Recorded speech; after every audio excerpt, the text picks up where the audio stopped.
You can see my FL. Yep. Sick. Too easy. So You hear basically, it? yeah. Yep. So anytime you want to do something like let's say I'm like oh yeah, now look at my screen or whatever, right? What we could do, you just go to the Discord and you just click on whatever screen it's on, and then mine is on there. You can pop it out. So what I'm currently doing is that I have this screen that you, on Discord, and you see at the bottom there's like a pop out thing, Ah, I see it. All right, all right. and now what I you got do, multiple monitors, so I got it on the side. But oh yeah, the yeah, pop. too easy, yeah, yeah, too easy. Yeah. I'm like I'm just saying, if we swap out, that's how we're gonna use it. But I'll just look at your stuff for now, so you can do the make a rundown. All right, bet. So, what are you trying to do? Like, what's your first step when you're making a beat? You're like, I wanna do this. Is it like I want to make a melody? I want to make like a drum pattern. I want to like. Do you like Um, so have it I where you don't want know to the start with? order of business. So what I do is that I'll just go on Splice and I'll just go and find something that I like. Either it's like like a synth that I think sounds cool, or like a sample, or like a loop, or a one shot, and I'll try to like put this on and playing with it, right? And doing like basic filters, or whatever, until it sounds Yeah. like special and kind of cool, and then I'll do the cooking, which is complete dog shit.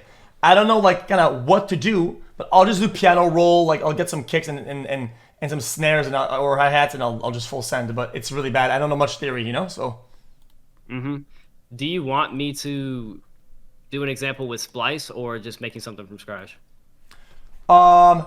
let's do from scratch first, right? All right, that's cool. Just so I can see the bones first, you know, like without like because obviously samples gonna help. It's gonna easy if that makes sense, right? Yeah, If yeah, I yeah. see the bones So, first, I can probably add the bones to the sample in reverse. all right, bet. Um, you know about a bunch of different VSTs or not? Nope. What is that? So VSTs are just like software you download that has a bunch of sounds in it. Um, they they like this is one of my favorite ones, Electra X. It has a bunch of cool sounds in it. Okay. This will probably be easiest for the tutorial. Serum 2. This plugin just came out. Is very popular among like everybody. It's like the most poppin' VST that just came out. I'll just pick any sound. That's dry, or whatever you call that. Yeah. Interesting. Basic. Oh, okay. Serum 2. Okay, right now I only have on the things that you add on. I only added my Antares Auto Tune Pro, but I have like good packs that my Yeah, if you want to producer use get my one friend. shots, they have sounds in them like this. If you don't want to get VSTs, you can just drag down from over here, and Yeah. then like do Okay. that too. Just as a thing. The other day I had a mega pack full of stuff that I used to have, and I didn't know where to put it. Like when I download it, like when I download like the zip, I have a bunch of stuff in there. I don't know You where to gotta put it. open the zip and then you drag it into this big browser over here. You just Okay. drag and drop it. So I have a folder here that's called kits, and if you go into your like files, you can add a folder in the directory, and then you can drop it there. Oh, that's too easy then. So, Okay, yeah, I'll do that yeah. whenever or I'll try to cook something up. All right, I'm watching. So a basic theory with like notes here is like you can make a melody with like four notes pretty much, or like three or four notes. But if you don't know anything about music theory, which like music theory is just a fancy way of saying like you've been making music for a while and you know what sounds good versus what sounds bad. Okay. So if you go over here to this little triangle and you go to view, go to note grid highlighting, scale highlighting, and then you go down to minor natural. This Okay. is basically the scale that's used in like pop songs and like all music for like the past 100 years. Basically, that's like mainstream. If it's like some music that's made in like India or like the Middle East, they like to use scales that are like in between, so they sound different. But this is like basically all you need to use for now. Okay. And Just all these give me a little like second. Let me just pull mine up real quick. Um. So you went to what? You went to this little triangle view, and then go down to Yeah. Scale highlighting, and then Yeah. go to E- the root note. It can be anything. And then on this, minor natural Aeolian. yep. Okay, easy. So then it like makes some of the notes on your piano roll lighter than the other. Like you see in the background, like some are light gray, some are dark gray. Yeah. The light gray ones are the ones that are gonna be in key. In key. The other ones are in the what? They're in the what if they're not in key. So if we have a note that's out of key, you'll listen to what it sounds like. Okay. Yeah, it feels like it's Sounds not. like a little. Yeah. It just feels like a little out of place. Sometimes it works. Sometimes, most of the time, it doesn't. It just sounds a little off. This is basically like notes that sound good together. But Makes sense. for the sake of this, we're gonna only pick notes that are on this like highlighted area, the light gray. So we can pick anything. And the basic rule of thumb is like to have some sort of rhythm going along to it. I just put my BPM at 150. I have the metronome on, and I'm gonna listen to it tick, tick, tick, tick, tick. Okay, tick. and what does that mean? I'm just feeling the rhythm of the song that I'm going to be working on. What is the feeling like my head is going to be bopping to when like I'm listening to it? Like how are the drums going to be like like Okay. gonna have to have like a feeling in the back of your head. That makes Or sense. you can always just do it later. So I'm just going to draw one note here, and I'm going to pick random notes. I'm going to make it duplicate over this amount of time just by right clicking up here and dragging it out.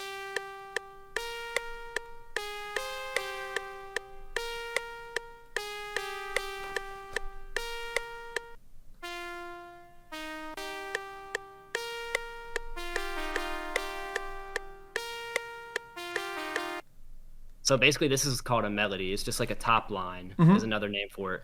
Something that's like a one note at a time that like has like its own little story. Okay. And then after you have a note that's up here, we're still in the scale of C because that's what our scale highlighting is. We can add a note down here on C. Okay. And we can basically build a chord.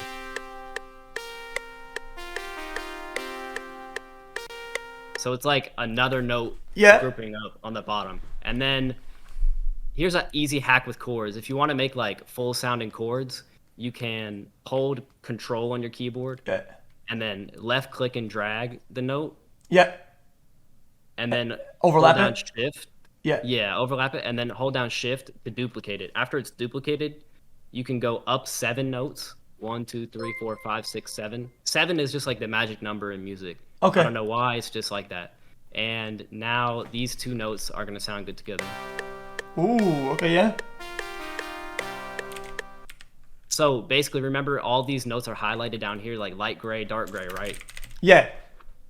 So if we choose different notes, it's gonna change the whole mood of everything. So one common like progression I like to do for like, you know, the Juice WRLD beats, Lil beats, all that, it would be like down 4 notes from this first note. Okay, why 4? And I don't know. It's just like when I was making so many beats in the beginning, I just always saw that I was going down 4 on the bottom notes. So okay, yes, like your own meta. It's like your own way of doing things at that point. Basically, yeah.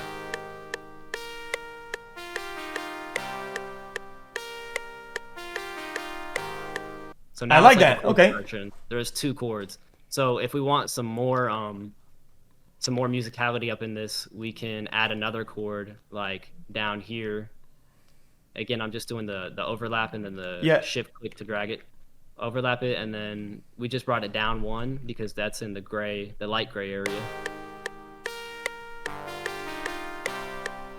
Yeah, the bottom notes give it a lot of air. It kind of gives it a little bit of... Yeah. Okay. Like a lot more space and like mood.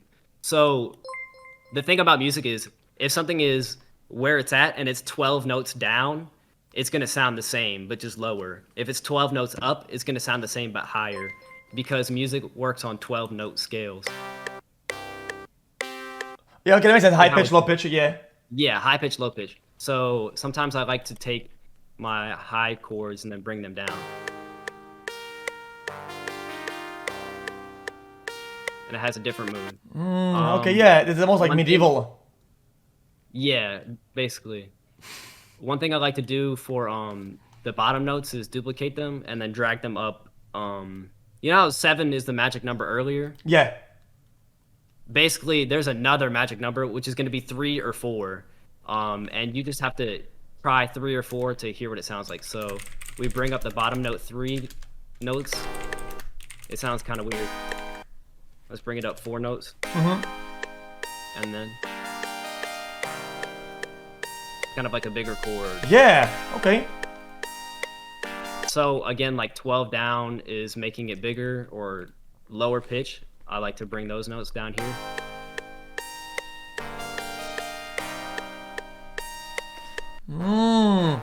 And you can put a bunch of notes like that, like and you just cook, like you just. There's no Basically, limits you to how many. stack a bunch of different. Yeah, you stack a bunch of different notes and try different things. So now that we have this melody up here and these chords down here, we can do whatever we want in all this gray area. Like, Oh, okay, yeah. Yeah, one, it sounds off.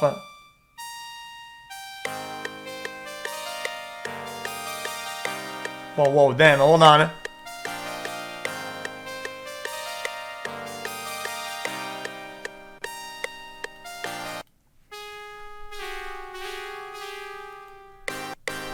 a little easy way I like to make melodies with like kind of brain dead method is just like duplicating notes like this. Yeah.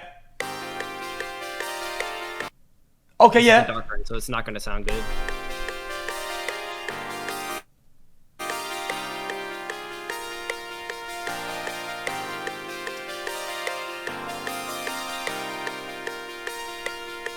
So basically, I used the this scale highlighting a lot when I was starting out, and I didn't know which note sounded good. But nowadays, I just make stuff like all over the grid, so I don't really follow this. You just move it up and down, and you go by ear, yeah.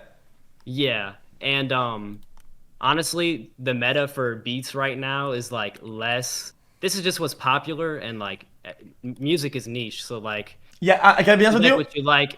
I really want you to tell me, but at the same time, I feel like my page on music creation is like blank, right? And I'd rather be given the tools rather than some of the people like the result, you know? Because maybe we'll get to a new place with a complete fresh canvas, no? Yeah. Does that make sense? Say it one more time. So you're not using the tools? Well, no. Like what I'm saying is that I like when you teach me the method or whatever, but what I thought you were gonna give me like these guys do this, whatever, and I'm scared of falling to the same thing that other people do, you know? Oh, gotcha. All right, I'll just tell you what I like when I'm cooking up. Okay. I won't tell you like.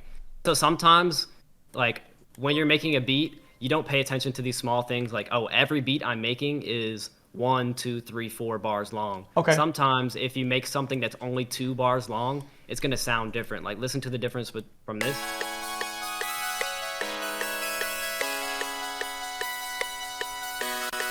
Versus just this.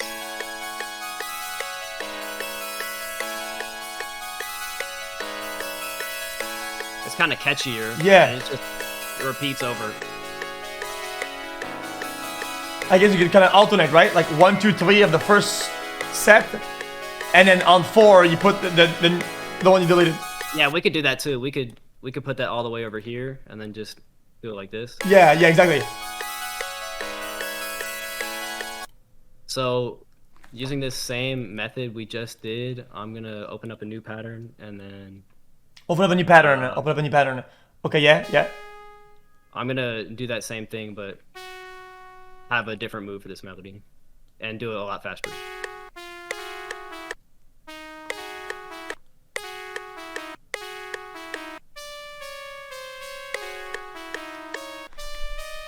One of these mother suckers is on a dark gray note. The normal. Yeah, because right now I'm going off ear. I'm not following. Yeah, makes sense.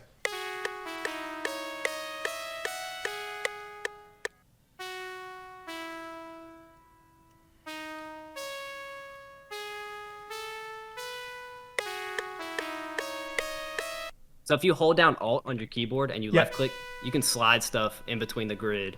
I like to keep my grid on cell mode because it makes it the smallest note. Like if you want to shorten all these notes, you can do Shift D. Oh yeah, okay. And it shortens it to the smallest note available. Like from this to this is the smallest cell size. Yeah. I remember that. I remember that when we're doing the hi hats, because the hi hats are gonna be kind of Yeah. smally.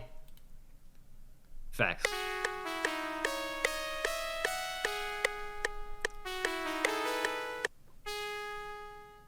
And then I'm gonna put some chords down here.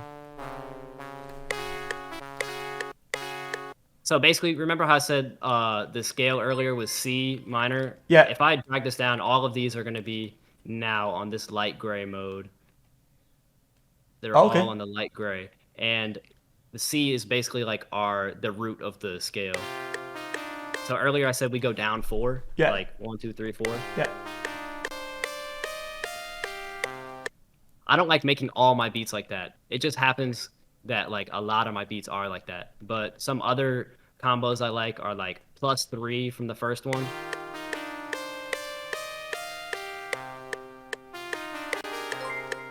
Yeah, I could see how you could kind of become kind of almost trapped in without just knowing. doing the same one over and over. Yeah.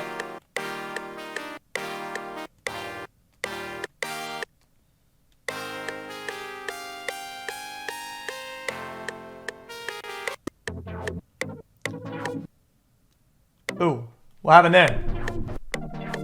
Oh, it's a different Yeah, different preset. yeah, okay.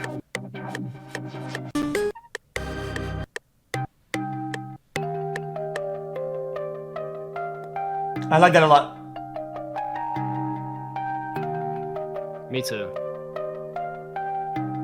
And then I like to just keep adding more layers with the melody that follow that same like light gray mode. Yeah. I mean, we're not in that I think we are in that scale still, so we can draw anything. Sometimes it helps to have notes that don't sound like they're in the same range. Like you see how like this says C7 and C8. Yeah. Down here is C6. We already have a bunch of notes already in this area, so sometimes it's good to add more notes up here. Okay.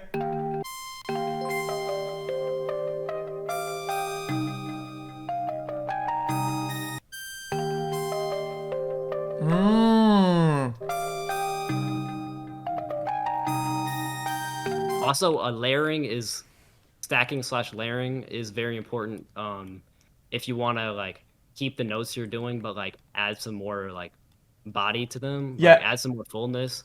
I really like this plugin a lot right now. It's called Cube. It has I think it's like $200, but it has just really cool like random sounds you can put together in it. So I'm gonna copy Yeah. this pattern. Basically, you can Control-C, Control-V anything in here. If you just click the little gray box next to where it is and do Control-C, and then I can go to Cube and then... That copies the pattern. Oh, wow, that's really quick, okay. Yeah. Now, earlier I said it's good to have stuff like up in different notes, but this is kind of already high, so I'm just going to bring it down. Just because my ear is telling me. Yeah.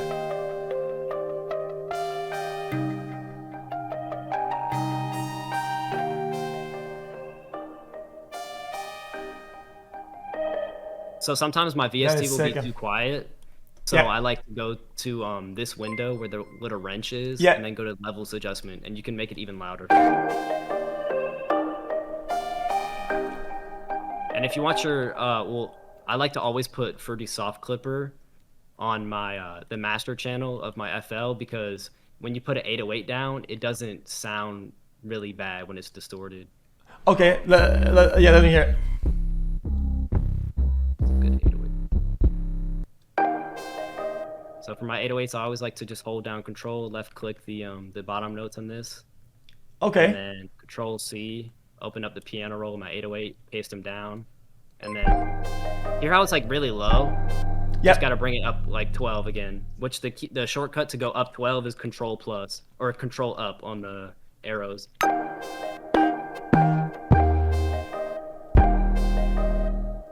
So then, very, very important for your 808s. If you want them to not do this and sound like dog shit, basically. Oh yeah, you remove the ending, the fade off, the whatever. Yeah, you could do that. You could take away the over here, do the envelope. That's one method. The way I like to do it is go to cut self. Yep. Okay. and then it'll just pick two numbers. Whatever number order it's in on the step sequencer, like this is 1, 2, 3, 4, blah blah blah. Yeah. This is 7, so it's gonna pick cut 7 by 7. If you have cut 8 by 7, it's not gonna do it. Yeah, they have to be the same number.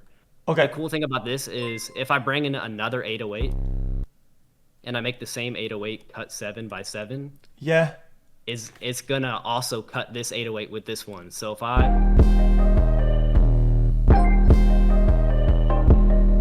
when this 808 plays, the other one stops. That's Oh like wow. a Okay. Yeah. That's. if you want to mix up 808s. But for the sake of this, I'm gonna make an 808 pattern very simple by duplicating these notes like this.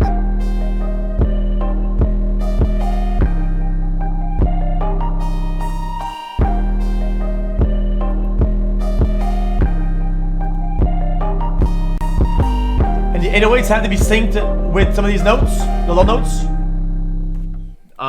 That's just my personal style. I like to have them kind of like synced up. But if you want them to be different, you can do whatever you want. But as long as they're in that like the light gray notes, like the same scale, it's gonna sound pretty good.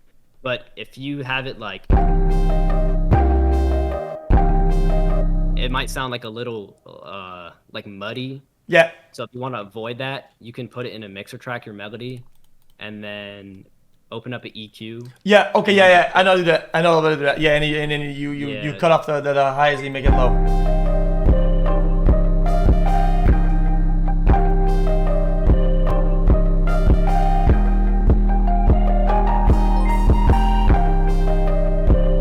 Opposites. Okay. Yeah. Yeah. If I'm gonna do it like that, I would rather just flip the melody because I hear it like that in my head instead of trying to fight like the notes that are there.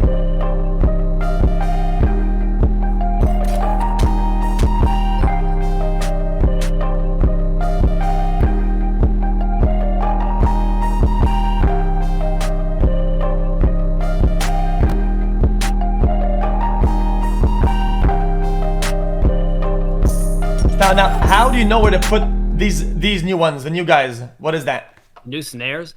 This is just like off my feeling. So Okay. I've made beats for so many years where my beats are just like this.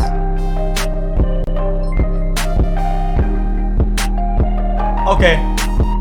It got like a little boring to me. So it's like when you're at the table at lunch and like you're like Yeah, it depends. It's too. yeah, like depends. Like you want to switch it up. Like sometimes you want to switch it up. So And it go. facts. And sometimes no snare is good because like they're like anticipating something. Let's see. Where's a good hi-hat I'm looking for?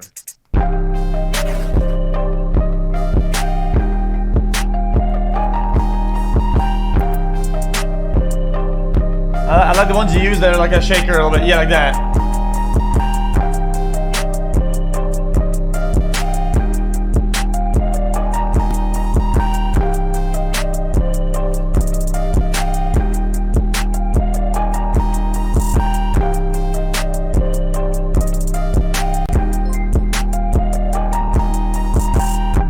I think this thing right here, this Yeah. it sounds like a little out of place. So what I'm gonna do is Can I hear the whole thing at once? Just so I can kind of maybe try to see what you hear. Okay. That one. The bam bam bam. That one.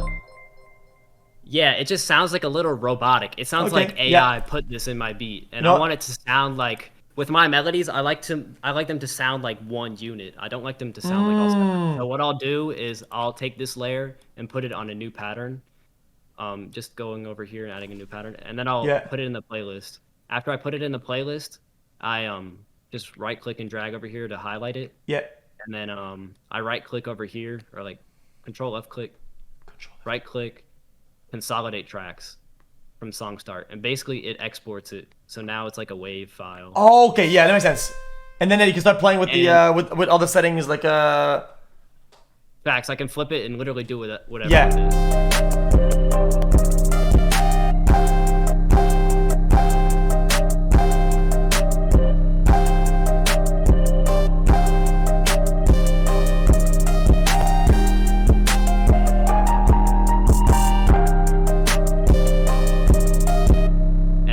bunch of mixer presets that I made to where I don't have to like add a bunch of effects. So Oh, the ones you like. yeah, I can just add different ones.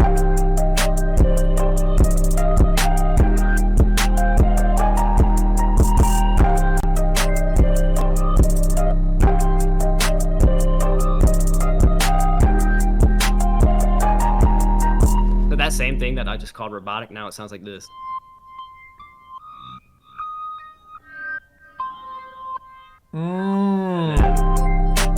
But if it sounds like kind of boring still, I can just add different ones. And it's like low pass or whatever.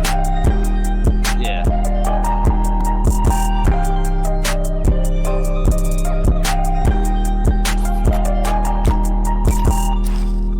And after I have like a basic idea for a beat like this, I like to try different keys. So one thing that's important about trying different keys is keeping all your melodies clean and organized, because if you lose track of where you are, it's gonna mess everything up. So I like to put all my 808s, or like my 808 next to my melodies here. Yeah. So I can easily go over here, transpose, and then pick a random number. I'll do like -4. And now everything that's here is -4. So I have to go over to this one and go to the pitch and do -4. So up in the top left, it's gonna tell you what sense it's at. Yeah, sense. And how do you know? Yeah. Right now it has plus 1200. So if I'm going down 4 notes, each note is 100 cents. So it's down 400. So I go down to 800 cents. I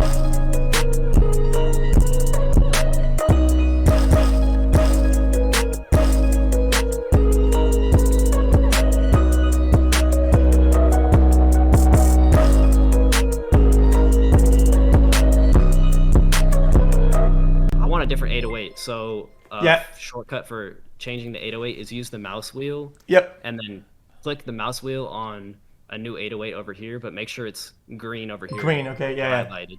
So this one's green, so I just...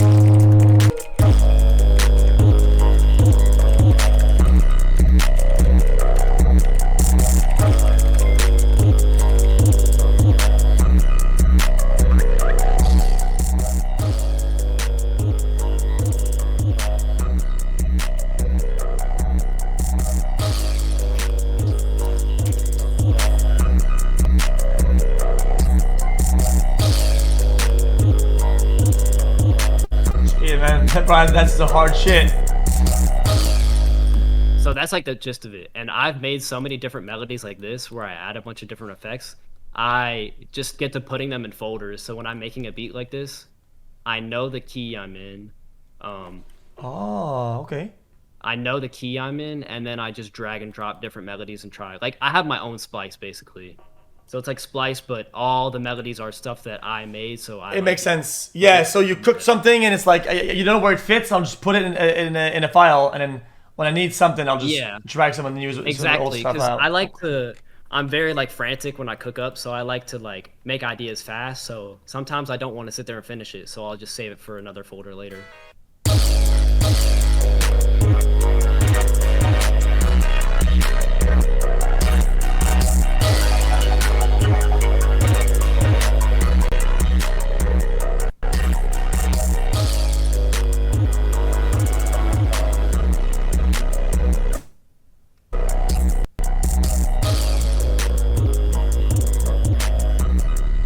Sometimes it might sound like there's just like Ella going on and it's hard to like hear it. So I'll just like have my drums playing with no melody.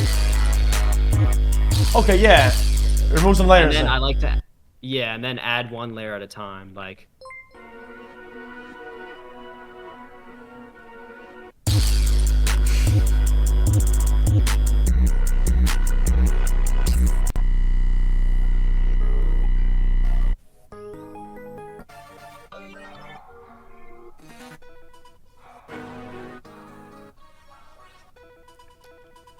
This one could be weird or cool, but we'll try. So you made that as well? Yeah, all of these different layers here I made.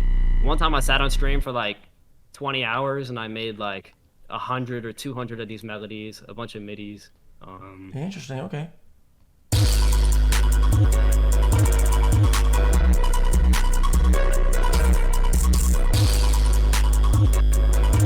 It's kind of OD, honestly. Like, Yeah. this is like, I wouldn't normally like put that in there. That part almost felt reversed. You said reverse? Yeah, whatever you just added that you removed, that one almost felt reversed when I was listening to it. Low key, I hear it.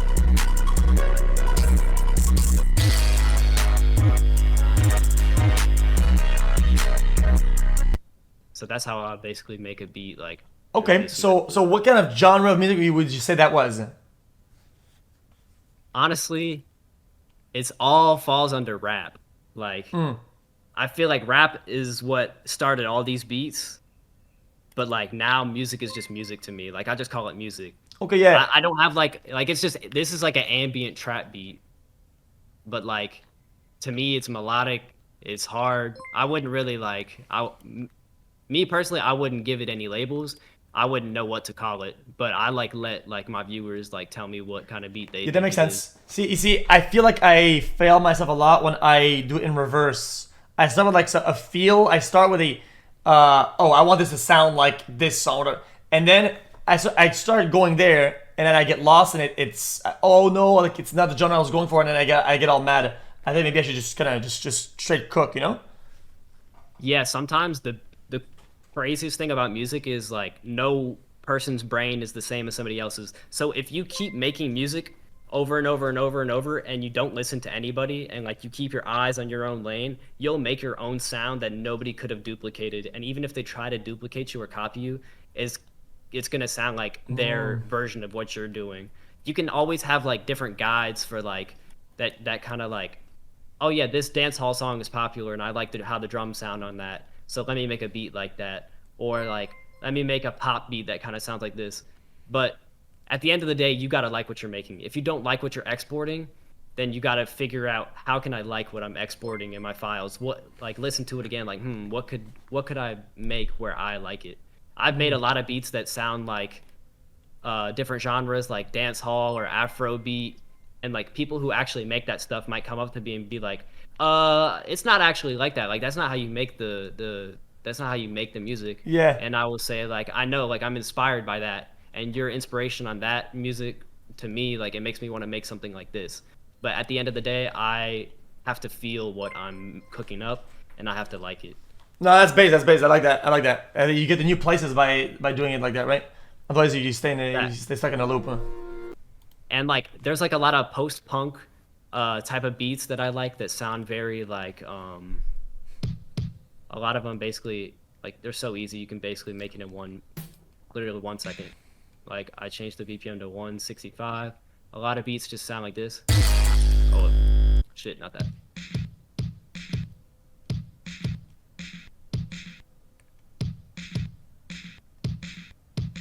It's like a very common pattern that kind of sounds like this, but I like putting the trap drums like on the stuff that I just made with this, like putting 808s on it and then playing my own guitar on it and just making like something that sounds just something that sounds like me. At the end of the day, what you got to make has to be, it doesn't have to be anything, honestly. There's no rules to music, but I like to make stuff that sounds like me. Yeah, no, that makes sense. I mean, only you know what sounds like you, right? I think it's gonna be kind of like, impossible. This beat right here, it's very inspired by the modern sound of like opium beats, but it also like doesn't, if you tried to make an opium beat and you made this, people would say, nah, it's not exactly an opium beat, but it's just, this inspired me to like make something like this.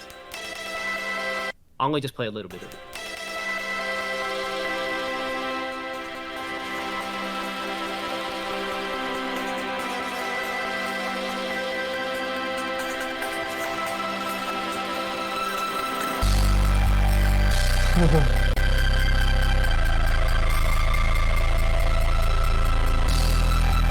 So like, all the drum sounds are like weird and glitchy and different. Yeah, and panning, a lot of panning in there, no? I think so.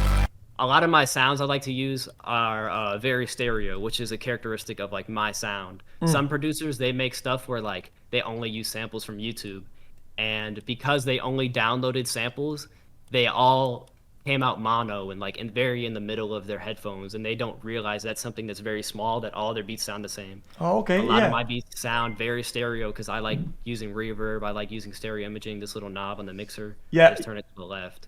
And What I does that use do? like Isn't that panning, the orange one? this one up here is panning. Okay, So this what the big bottom one? knob, the bottom one, basically left is wide. It makes it stereo separated. So super left, super right, and then to the right is like super in the middle. Okay, yeah, that makes sense. And then I like to use the best plugin you can use for like making stereo sounding stuff, or if you just like wide sounding stuff, is chorus. Um, it just makes everything sound like there's two of it playing. Like I'll go back to this very first melody we made. This is it mono. This is it like without anything. And now this is it with. Sorry, I'm moving kind of fast since hard to like follow. No, With no, I'm much hearing, following. but chorus and stereo separation. It's gonna be Chorus. super wide.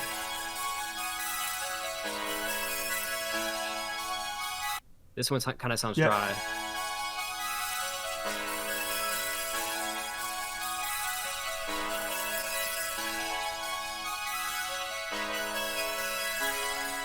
Okay, Also, yeah, you have to yeah, have yeah. I think I stereo understand now. control. Yeah, it's okay. It's kind of hard to.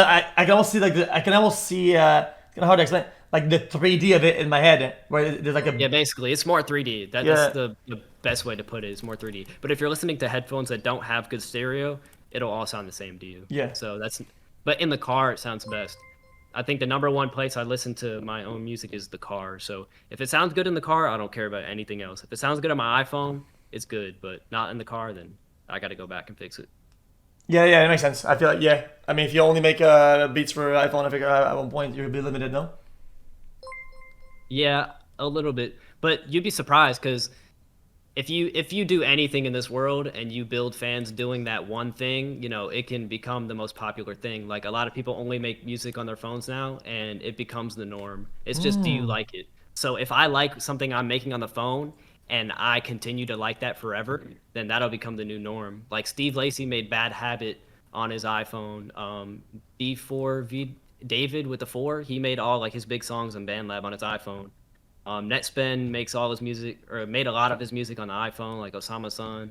A lot of people that have Like on the these phone, as in boutique like on the signature styles. phone, like Yeah, they put the beat on their phone, and they use the Apple headphones that they get for $30, and then they record it into the Apple mic, and it sounds super distorted, but it sounds good because it's just what they liked in the moment. Like XXX Tentacion, all his early music was super distorted. Like yeah, it was pretty crazy. I go back to this beat and say I took the soft clipper off, and then I boosted the bass all the way up. Oh yeah, it starts like to screech or peak at the top. Yeah, I'm like, a lot of people will say like, damn, like that's broken. Like you're not supposed to do that. That's not how it should sound. But there's literally no rules to music. It's like try to tell Picasso how he should paint. Like he won't get Yeah. his painting. Like you gotta like. There's literally no rules. So you literally design your own sound. You make your own sound, whatever you like. Even if it's ass, you'll at least get one fan. And if you can get one fan, you can get two fans liking your music. If you can get two, you can get four, 8. Like it can keep duplicating. No matter, that's the cool thing about music. There's no ass. There's no good or bad. No, It's just it makes sense. It's why what's it's your why taste? it's why I want you to get you on call because I have the opposite. When I make a beat, I lose a fan, I lose 2 fans. I'm going on downward, but I'm thinking if I start cooking like you, shit, I'll gain a fan or something. Like you feel me? Because I kind of fell off. Facts. It's your taste. So that's the other important thing is like a lot of great musicians, the reason why they make great music is because they like to listen to great music. So when they were growing up, they just heard their favorite songs over and over and over, and all the good songs that made them feel good, they're like, I know what good music is because I've heard this and this. It's like if you eat really good food your whole life and then you become a cook and your cooking's ass, you're gonna be like, I know what good cooking tastes like because I've had good food my whole life and I can't make that. So I'm gonna keep making food until I can make it good like the food I had before. So Yeah. it's like if you've heard good music, all the music you listen to subconsciously alters the music that you make because you like to make stuff that you like. I listened to a lot of classic rock growing up, a lot of like hair bands and like a lot of emo music. And then in Yeah. middle school, I started listening to like Kanye and like Meek Mill. Like my first like beats I was making were like Jalil Beats type beats with like a bunch of like horns and like super orchestra. And somehow, some way, I picked up my guitar again and I started making beats that like Juice WRLD started using. And he grew up off rap and emo music and rock. So all your accumulated tastes you pick up over time, you're gonna pick up likewise minded fans that like similar stuff or similar influences. So you got to keep just making something you like. If you export something and you listen to it and you're like, damn, I don't like it, just sit there and think like, why don't I like it? Like, what's bad about it? I like that. Yeah, I definitely see that how that process gonna happen. Sometimes I feel like I'll listen to a sound and something will pop up and I'll be like, oh my god, it needs that, and because I don't know why I probably heard that or listened to something similar or whatever, but it kind of clicks. Sometimes I do have these little click moments where something clicks and I know what I have to do, but the problem is that I don't know how to do it because I'm bad at like FL Studio, you know? Yeah, the basics are gonna come. Just keep cooking up. Watch a lot of like tutorials that are short is very helpful. Like, because honestly, bro, watching long ass tutorials ain't it.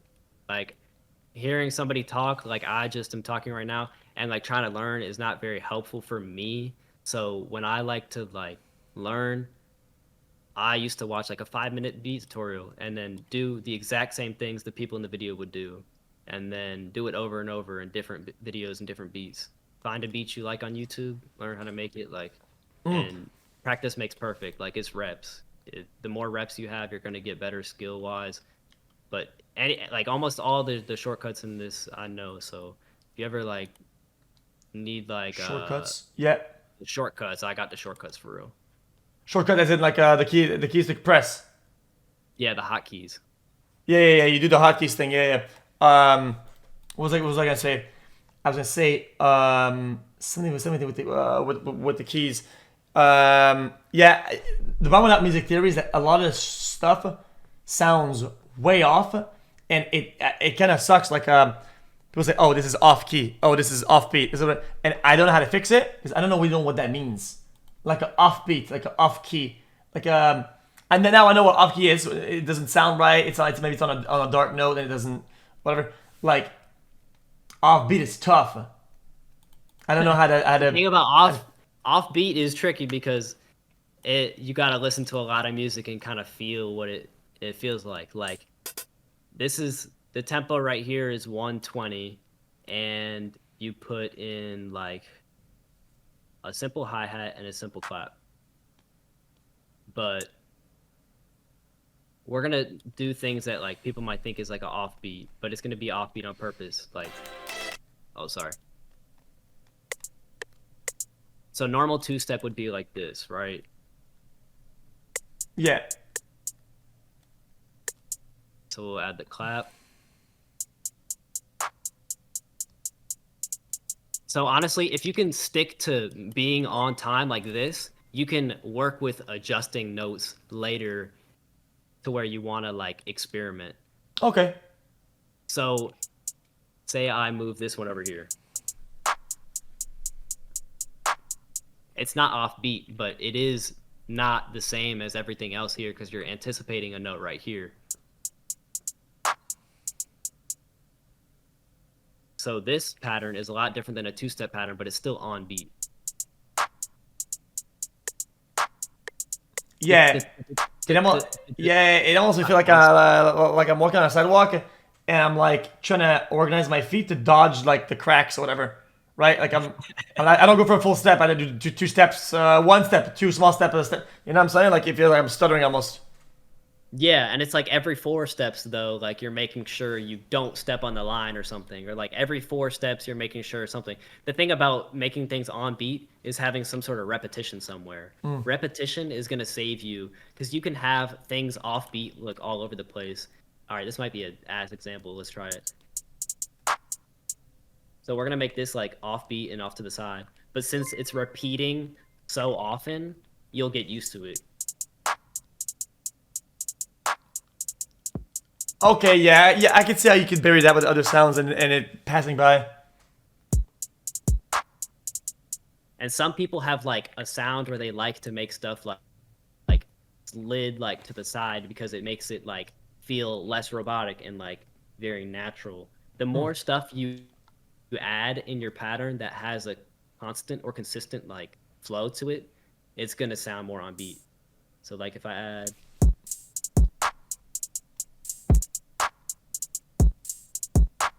you can have things that are off Yeah. beat in your beat, but you have to have things that remind you where the beat is, like bring you back to center. That's why I like to cook up with a metronome a lot, because it's giving you the constant tick, tick, Yeah. tick, tick. So what tick. does it? What does it tick mean? What is it like? I kind of know by Tick is just feel now. it's the flow of the music. It's like Okay. if if you're the tick is just the flow of the music. Some songs are faster, some songs are slower, but you know how to play the song because you stay in the same speed the whole song. You don't like play some parts of the song faster and some parts of the song slower, unless like you're advanced and you want to like have, the tempo is like low in the beginning of the song and then faster. But for the most part, when you're making a beat, like you One stay on time. like one time when you're starting out. Of course, when you get advanced and you want to do whatever, like you can do that. Yeah. If you want to do that, have like a sense of time with melodies, it's literally just like pick a bunch of notes over and over that are super repetitive, and it'll be on time. Like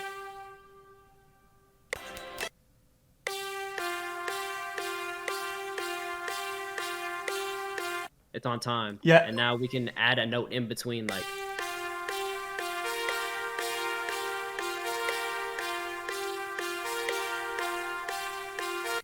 So this is the Yeah. downbeat, the first one, the tick, tick, tick, tick, tick. All those ticks are the downbeat. And when you hear upbeat, it means the notes in between. So it would be like, imagine two of these playing like tick, tick, tick, tick.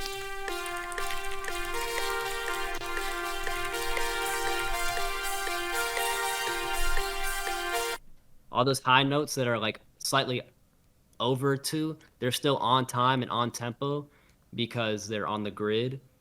Oh, And yeah.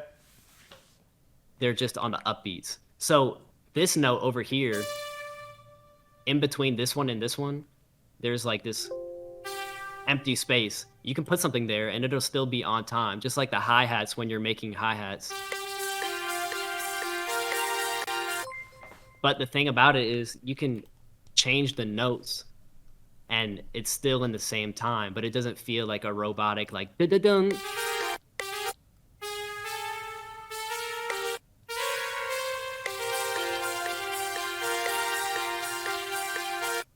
And if you don't want it to feel so robotic, like tick, tick, tick, tick the whole time, you can take out some of them. Like we'll do tick, tick, tick, tick, tick, and we'll take out the third one. As long as you remove the whole thing. Yeah, because if you start removing this one and this one, all on the downbeat,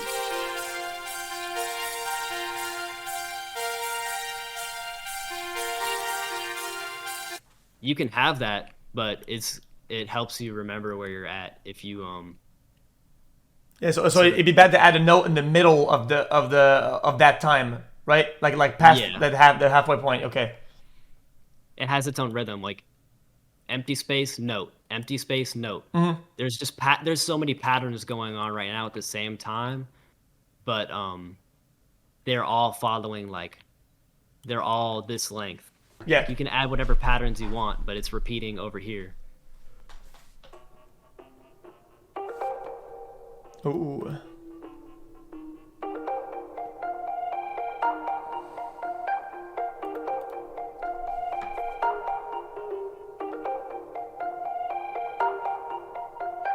I like that. It's like a watery forest type beat. Facts.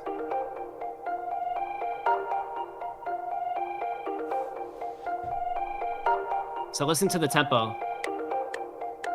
Try to listen to the tempo of these notes. Yeah. When these hit, pay attention. Tick, tick, tick, tick. Okay. Yeah. 1, 2, 3, 4. 1, 2. Like Yep. this one has 2 ticks after it. This one has 2 ticks after, or 3 ticks until the next one. This one has 1. and it has this sort of pattern, and this lets you know like the sort of beat or the feeling of it. To me, this is how I would like Yeah. how I hear it. So if I put a clap where you should put the claps, like the normal person put a clap here. So why does a normal person put the clap there? A normal person puts a clap here because this would be there's like it's just like most songs you hear if you were following the cliche pattern, you would like okay, tick tick clap tick tick tick clap. Okay. Music that's it, this is like there's genres like pop and rock and rap and all this, but then there's like the first, the second, the third, whatever. It's on the two. People who know music like to talk about numbers and like this is on the one and the three and the four, but all that's just confusing. So like if you could have it wherever you want. Like I can have it here.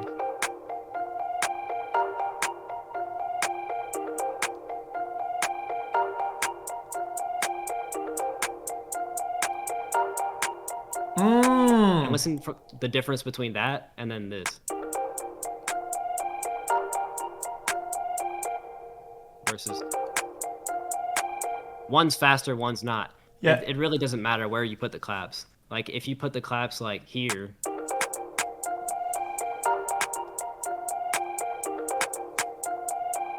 Ooh, that feels off. you said it feels off. Yeah.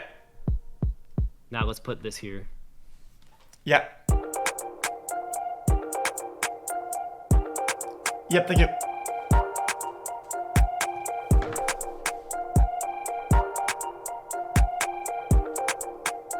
Okay. Yeah. It makes sense when it's kind of filled in. Yeah, when there's like more stuff filling it in. Yeah. If we put this back to where it was, this is just the basic standard like somebody making a trap beat. That's why like a lot of people hate trap beats Why? or the audience that of people that like to hear music that's like more experimental and different. They don't like to hear the same thing all the time. So like if they hear you just doing like they're like, it's boring, it's predictable. But some people, it's an acquired taste, and like they really like it. Me, I like the sound of it, so like I'm gonna make the beat how I like to hear it. So what is a trap? Why is it called a trap beat? It's basically called trap beat. A bunch of people will probably tell me I'm wrong. So basically, the kind of music that was being made in rap music around like early 2000s was called trap music because the artists that were making these songs, they were like trapped in their situations. They were trying to get out. They were trying to make money, and they were making this music that was certain themes in it. So Interesting. it kind of like listen to old Gucci Mane songs. Like I that's like thought. trap music. Okay. If I'm not I mistaken. thought it'd be like gangsta shit. We're at the trap and we're cooking up a Yeah, beat. no, no, And that's it's just gonna. Oh. Okay. you're on the same ballpark. Like that's like the origins came from like you know people in certain environments like that using music to get out of that and like Okay. Makes sense. Yeah. It gets there. Okay. I see it. and there's basically lore around it and like I'm not the person to get the lore from. I'm just a beat maker nerd who like loves trap music and like the genre that it's evolved into, and I like the sound. So songs that aren't trap still use hi-hats, right? Yeah. Songs that aren't trap still use claps, but it's just a certain style of like those cool beats that like evolved and brought into the mainstream spotlight now that you hear everybody using.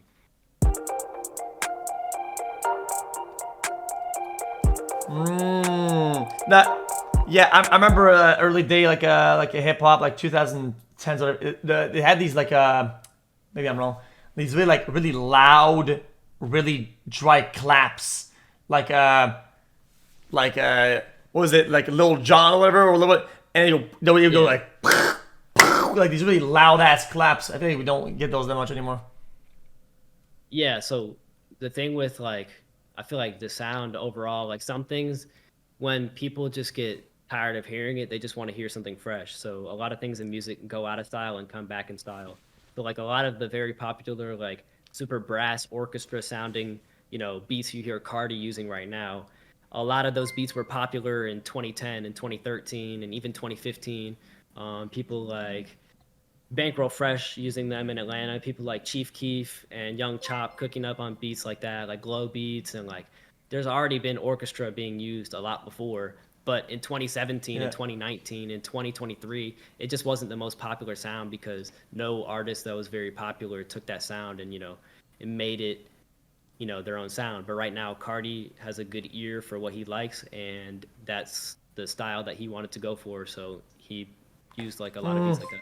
Okay, yeah. I mean, I listen to a lot of stuff. I try not to be too critical. I think it's just personal opinion. I just like some of his like new album is like very OD. It's just it's a lot of there's a lot of overload of a bunch of things Yeah. that I don't There's a lot really. of stuff going on, right? There's just a lot, just hellish shit just playing like Swamp Izzo, boom, boom, boom, like just a bunch of claps Yeah, going on. But there was a yeah, lot of early Cardi songs that I would listen to on SoundCloud, and you would just hear like DJ Lil King, what up, boom, boom, and then you hear the yeah. 808s come in, and like it's a bunch of sounds, and that's like nostalgia around it. That's like nostalgia that people have when they're in the car and they're with their friends, Oh and the yeah, volume's on 100, and they hear all that sound. So when they hear the stuff playing again, it's like that same kind of scenario you would listen to it. But when you're like at your home or like even like if you're going grocery shopping and you're listening to that in your earbuds, like yeah, it's a different vibe than like being in the car and you turn it up and you just hear gunshots like boom boom swamp Izzo and it just sounds like super hard. Because when yeah, you're driving like that makes you want to like crash into somebody and like go 100. yeah. You don't But give a like when fuck. you're in the Especially, grocery store, yeah. yeah, it makes sense. Yeah, it's more like a vibe, almost social thing. Like in the car, it's already distorted because the speakers are fucking dog shit. The windows are open, so there's wind coming in and shit. Like the people are talking and yelling. And it's like Yeah. it makes the whole experience what it is. I can definitely see that. I just thought it was a lot of it. It was just so much of it that I thought I got tired by like song 12. I was already tired of it. I mean, I hear you because there's a lot of songs and albums, and I won't say it's Cardi's album only because there's a lot of different albums. Like the biggest artists like to have super orchestra and like long intros that like are a minute, and everything's like da da da dun da da dun. And like me, I don't like to listen to that. I don't like all the build up. So Yeah. I like songs that like kind of like get to the beat drop or like some songs I have my own taste. So not everything on an album that comes out, you gotta be like, just because everybody likes it, you're like, this is my song. You gotta stick to your own taste and like protect your own Yeah, I see. taste. Yeah, a And little bit like like always just be open. okay. Yeah, I hear you. A little bit like a Travis Scott list album has a lot of build up, a lot of intros that last a long time. I feel like a lot of the songs on Utopia have that formula where it starts really kind of slow and builds up and has like almost like a story or whatever. Yeah, a lot of the time, some people like to listen to the album, beginning to end and like experience that. Yeah. With like an album like Rodeo from Travis Scott, I really like that album because the beginning to the end, you listen to it like in one listening, and Yep. it kind of has a whole vibe and experience to it. Good Kid, Mad City by Kendrick Lamar is one of the greatest albums for that sort of feeling because there's like a story being told at the end and beginning of like songs. So if you listen to it like in the right setting and not just one song at a time, you kind of get a different experience to it. I like that. I like that. I guess it's their own way of doing it, right? Yeah. Oh yeah, I think The Weeknd just did that with his last album. Wait, it's the first at least half or three quarters is a cohesive one shot, right? The first like I don't know like eight songs or something like that I think are all one back to back. It doesn't actually stop. You see that? Uh, I think so. I didn't listen to the new Weekend album all the way. I know that some of his albums are like I like that a lot about a lot of his music is there's not a lot of filler in it. Like on the Weekend songs, like it's good from the beginning to the end, and like it's just straight music. There's not like different skits going on. At least in the albums that I like. Like I'm Yeah. sure he has done skits before, and like I don't know. Yeah, I was gonna ask, is there like I'm not asking for that to give me like all the answers, all the final result, but just some of the plugins that are good to like all at least always like you always gonna this sound is good. Let's run it through this plugin that's really cool. Like your main like cool plugins that kind of make cool shit out of nowhere. Like one of them was for me was like gross beat, and then you try like the fucking like a slow triplet fucking 4 gate pass or whatever, right? And then Yeah. I run all my shit through that, and sometimes I get some really cool shit, right? Something like that, some like little plugins like that. Um, I'll never steer you away from the basic stock plugins I love are, you know, gross beat, chorus, reverb 2, delay. Reverb and delay on the stock ones are just like goated. If you put this time knob on 4 or 3, like it sounds really good, and turn this input up or down. Like I love adding delay on like melodies. I So what does love that do a delay? What does that do a delay? it duplicates it, so it's an echo. But Oh, okay, yeah. the echo you can control how loud it is or when it's playing. Oh, cool. Okay, you can do that with vocals too. Yeah, you can do it with anything. I Oh, love sick. Guitar Rig. This is like a guitar amp plugin, but you can put this on vocals, you can put it on synths, you can put it on anything. And I use Guitar Rig 7, it's the newest one. They have a bunch of presets, like hundreds, like 1,500 presets of different like combos of effects, and it just has a bunch of like really cool like experimental sounding shit in there. Um, I love using Shaper Box is like gross beat on crack. If you want gross beat on crack, Oh, okay. you can use Shaper Box. They have presets in here. You can just use you click all, and there's let's see, there's I love Pitch Wheel. It basically lets you pitch things up and down without having to like change the notes on the piano roll. Yeah. It's by Quick Quack.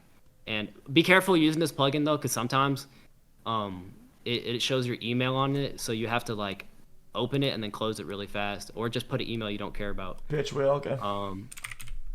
And halftime is like you gotta have halftime. Halftime just makes everything slow motion. You know, sounds like half of it. Like mine always just says my name on Halftime. here, Yeah. but halftime is goated. You can pick different settings on here. Do 1.5. You can put it anywhere, and then the Fruity Parametric EQ I love this one. is goated. Let me see. I mean, you can't go wrong with most of the stuff you see here. Let me see. I think you used to use a lot of Nexus. You still use that? Yeah, I like to use Nexus for like starting melodies. They just dropped a new Nexus. It's cool, honestly. Nexus 5, but But I've been using Serum and Omnisphere. Those are sounds that like or softwares that have more sounds in them, like for making melodies. okay. Like Omnisphere, Nexus, um, Electra X. I love. Oh Cube is yeah. a really good Can you one. open Electra just to see what it looks like? Maybe Yeah, Oh yeah. Yeah, okay. Yeah. Yeah. this one has some popular sound in it. Analog Bird is a popular preset.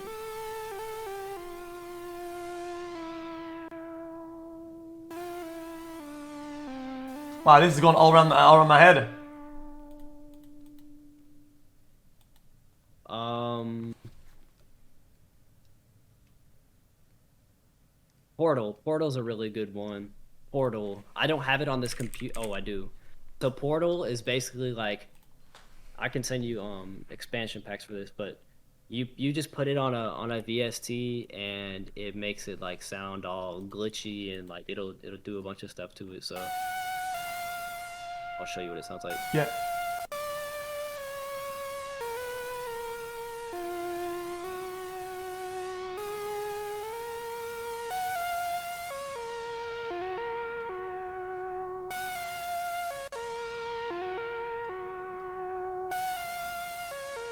Put Portal on it.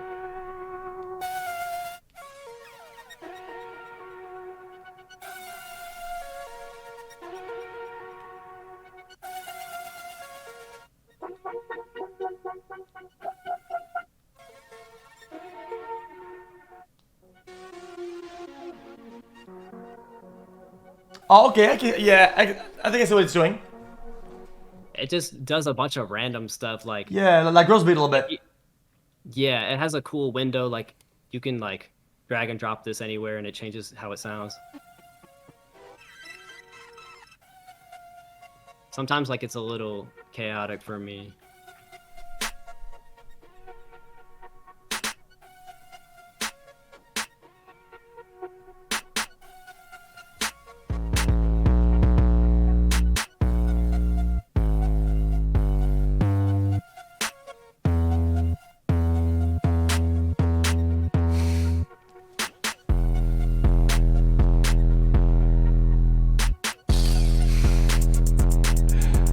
That glass breaking, you like that one, don't you? I love it.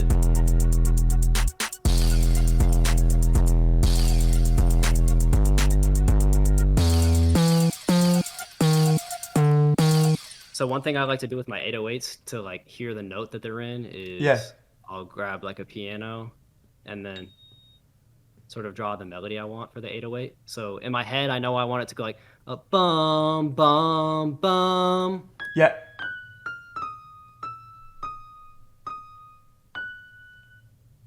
So then I know if I go to my 808s and do that same note, it's like the Okay, same yeah. notes. Yeah, But if I yeah. do it down here, it's kind of hard to hear because it's all like Too low? yeah, too low.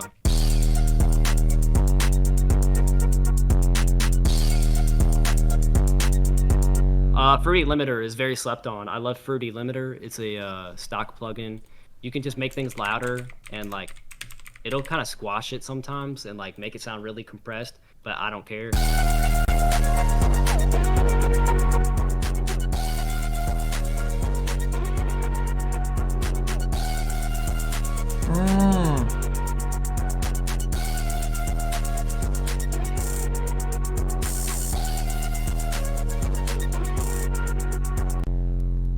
So Shaperbox does like similar things to Portal. Rift is a really cool plugin you can use for like if you want to make your 808 sound like hella different.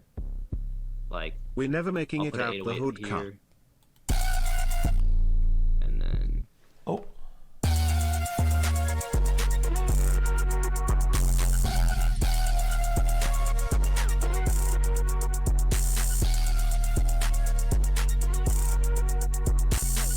the cool thing about Rift is they just have random presets, so you can just press random a bunch of times. Yeah, okay, I like that. Yeah, you're just playing with it. Yeah, there's like a bunch of different distortions in there, and there's like you can literally do whatever you want with that plugin. Sick. So, let's say if they're making a song, I mean, to complete a song, somebody's got to sing on it. What kind of process does that go like? You want to make a song, right? But you don't know if the vocals are going to be good and who's going to sing on it and why, right? So what do? How do you get that to the finish line? So what a lot of producers like to do is they like to try freestyling on their own beats. They'll play the beat and they'll just think, can I rap on this? Is there space? Or they'll just kind of listen in their head, like, can I hear like a voice being like a rapper or like a singer on this beat? And sometimes there might be too much stuff going on, like all over the place, and it might be hard to imagine that. But it's really trial and error, like sending beats to artists and like seeing if they like it, seeing if they don't like it, or playing stuff in front of artists and sort of like a good test is just like playing a beat for somebody who can like rap or whatnot and like see if they can rap to it. I was very blessed and fortunate to work with people in my career that have a natural talent for rapping, so my beats weren't difficult to rap on. I've been in situations where people who aren't the most skilled like at freestyling and they like songwriting more, they kind of go for the vibe of the song and they have to hear like a lot of open space. Like these hi-hats might be OD for somebody.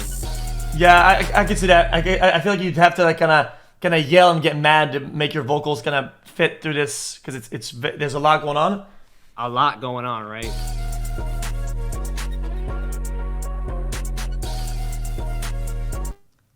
Nah, I would get mad on that. I'd get real mad. That's the only way I'd be able to hear me into this. So basically, there's like borderline. You can stay simple. You can make your beats very simple and breathable and rappable on. and you can make your beats very complicated. It just depends on who you're trying to get to.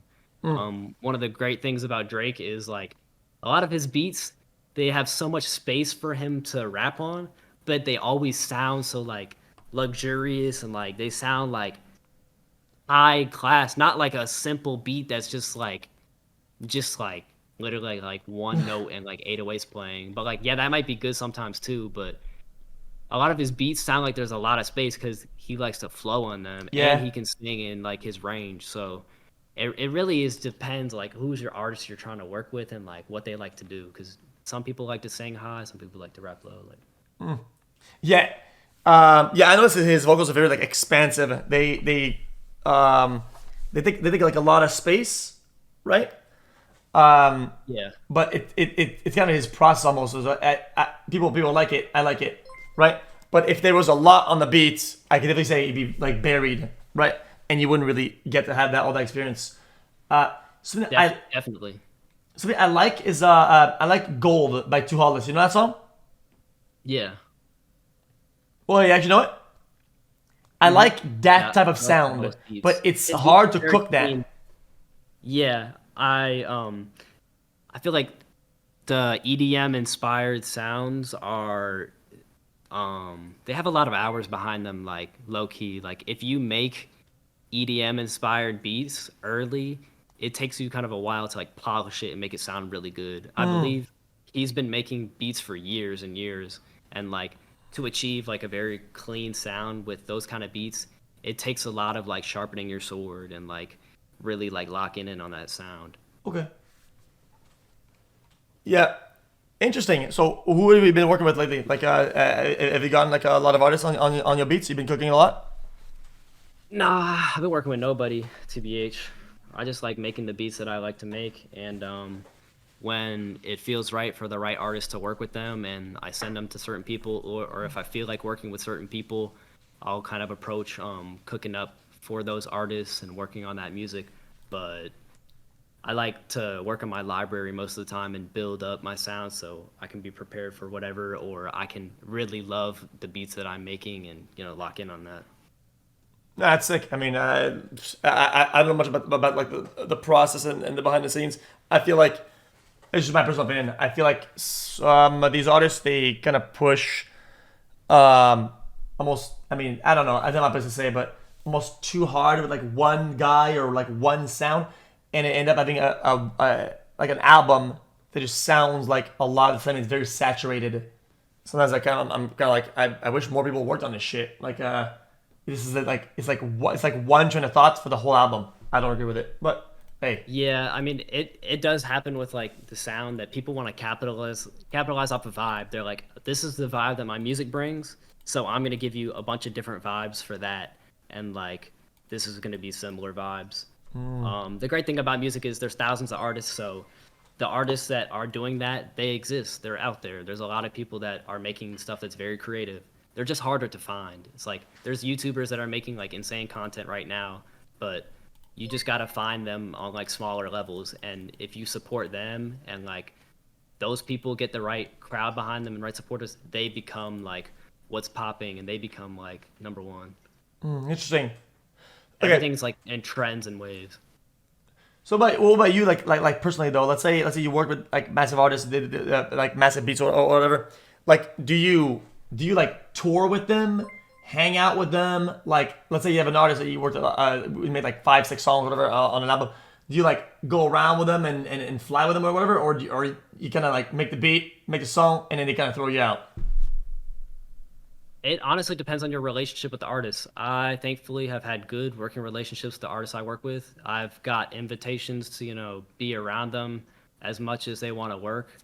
My personal like best working areas like when I'm at home cooking up stuff, and then when I link and play stuff, or if I send stuff over the phone. I've done a lot of traveling and working in different cities, but it's all case by case scenario from the producer. If you're a cool Interesting. producer with your artist, they're gonna bring you around and do stuff. If you're like don't really talk to them much, you just like send them stuff and like they could forget about you. But Interesting. just be cool who you're Yeah, working but with. I think a lot of a song is the beat. A lot of these artists, I'm gonna keep it a buck. They got this like wizard cooking up some beats, okay, and the guy see on it, is ass crack. A lot of them are like that. A lot of these guys are washed up as fuck. Hey, listen, I speak for the people. A lot of these guys that I isn't a rap. I'm like, the worst parts of this guy's song is this guy being on it, right? And I'm like, man, that's just gonna it's how much of I the mean, that producer. happens. That happens, but like a lot of these people aren't that crazy in the beginning though, and like they just build so many fans. Like if you have that one person who you know is cool and they come up on the beat and they like do something that's cool, it might not be the craziest thing, but you're like, oh, that person's cool and like we like it's a vibe. Everybody will vibe with it and they know it's that. I think it's at the end of the day they're being themselves and what they like to hear.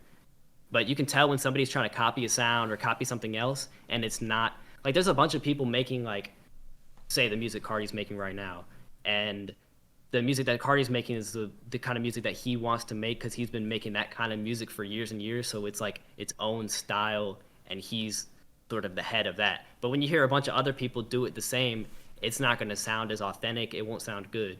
You don't have to make something that's super like experimental for it to be good per se. You just got to be authentic to yourself and what you like enjoy. Yeah, yeah, it makes sense a lot. I think some of these guys sound kind of forced when it doesn't come from within. You can kind of tell though. You can kind of tell through it. Um, kind of feel the same way with like singing and shit. But um, what I was going with that train of thought is producers are a big part of the song. Sometimes a lot more than the artists themselves, even though they kind of help market, of course, because people want to hear more of them. Um, like, let's say a song. I make a song, right? I'm a singer. I'm DJ X, and you're cooking up my beats, and I sing like dog shit. But and then we sell the song for $1, right? We make $1. How much do you get? Like, do you are you still part of like the revenue process? Do you still make a lot of money off of like the stuff that you worked on, or do you get cut off? I mean, producers make money if you have first off, you're entitled to your money. You're always entitled legally. You own the copyright to your music. So don't give up, but you always own the copyright to your music. A lot of the times, though, people get cut out the picture, and that's just the truth. But if you have a good lawyer helping you out, and if you do have a manager, thankfully I have a good lawyer and good manager, good team who helped me, claim my percent on the songs. Even once you get your percentage, though, the producer, they get a small cut of songs. They get a very small cut. Most of the artists, if you're not independent nowadays, the label takes like around 80% of the money Yeah, but because they use that money to put it into the song and like make the song more money. Then the artist gets like 15, 20%, and then the producer gets like 1 to 5%. But a dollar, the producer will get like, I don't know, less than a fraction of a penny. Like, I don't know, a penny? I don't know. It's honestly like producers get more money from like building up their brand, making the beat fees up front, and then the percentages on songs. That's just extra money later that you should invest in something. But trying to rely on that as your main source of income is very, very, very, very difficult. And it that's might drive that's awful. But let me. What does the label do? they take the money that the song makes and then they put it back into the song so the song can get big and make more money.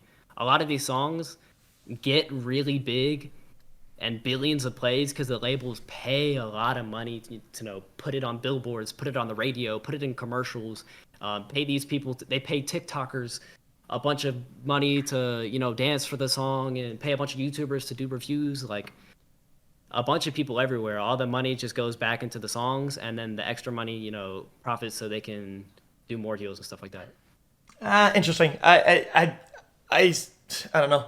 As an outsider, I personally don't see it. Like, I feel like once you're going off like crazy, people want to hear that. People are looking for you doing more, right? You don't even need that push, but then taking like most of the money seems outrageous. Like, It's honestly, it's like an outdated kind of thing. I feel like the way like music is just going in 2025, like, and social media, like a lot of people are making music independently and putting out their own music and using different websites. And yeah, they might be smaller, but they're getting their money 50% the artist and 50% the producer, and they're splitting it that way, or they're just like collecting more of the money. But honestly, the music should be split like equally between the people who work on the song And if people are going to promo the song and put money into the song, they deserve some money too because they're making the song bigger. It's just like, which lane do you want to take? Interesting.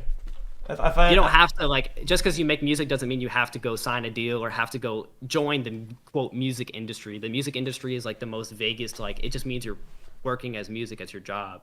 So just because you're in the music industry doesn't mean you can't like collect your own money still. interesting. Okay, so what's a typical day for you these days? You wake up, cook some beat, play some games. Yeah, basically. Okay. You smoke weed? Buff? Nah, I have before, but it's not really my thing. No. Yeah, me neither. You live what, like LA? I'm all over the place, man. I can't stay in the same place for like more than 2 weeks. Damn, I'm the same way, but I for me it's like 3 months. I can start panicking. Yeah, I stay in America though, for real. Go to California sometimes. Go to like Florida, like all over the place. Mm. What is your fondest memory of making beats or being in the music industry?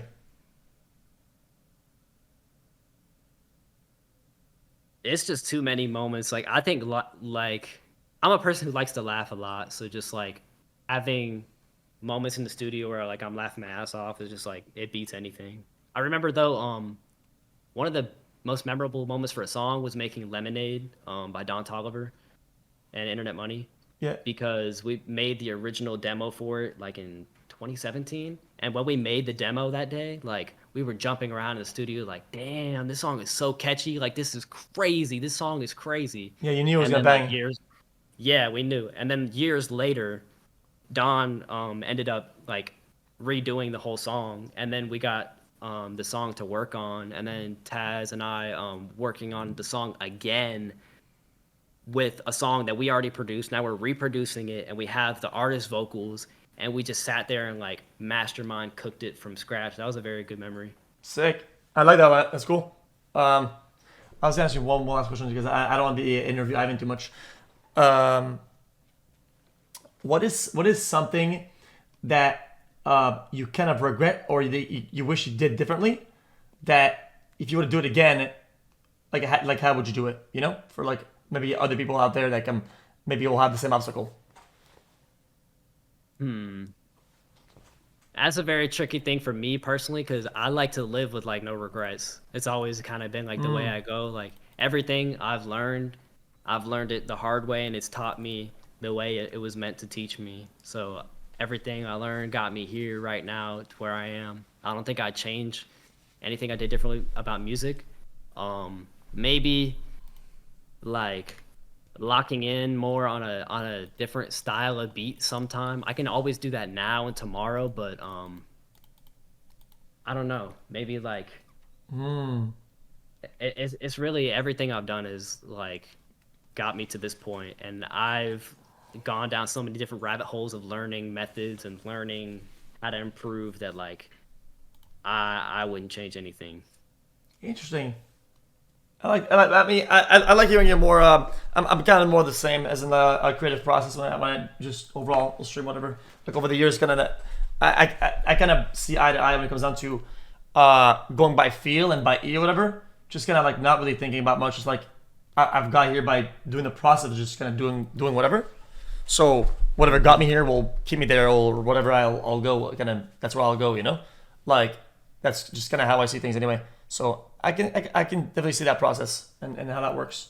Mother Nature is going to teach you the right way, and the way that Mother Nature does it, Mother Nature does it. I've been taught like you make a mistake, learn. That's it.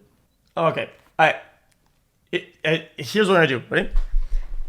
10 minutes total. 5 minutes. You cook a beat as fast as you can, as cohesive as you can, and you give me a final product. 5 minutes. Boom. Cook me some chef's kiss as you can, and no cheating. No using old melodies. You got like a script under your sofa, or whatever. It has to be brand new. Brand new. That's so fun. And then I show you how a real man cooks. How about that?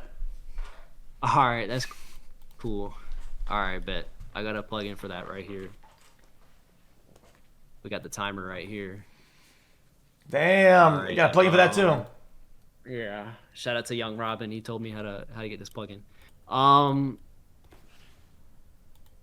no disclaimer, but here's a disclaimer. I really just be vibing to certain beats on certain levels, so it's not like I'm about to make the most craziest thing ever. We're just vibing. All right, 10 minutes. Let's go. Alright, 10 minutes. Yeah. All right, let's see. What should I work with? Cube. I've been rocking with Cube. I'll go with Cube. And just get ahead of the curve. I'll duplicate it a couple times.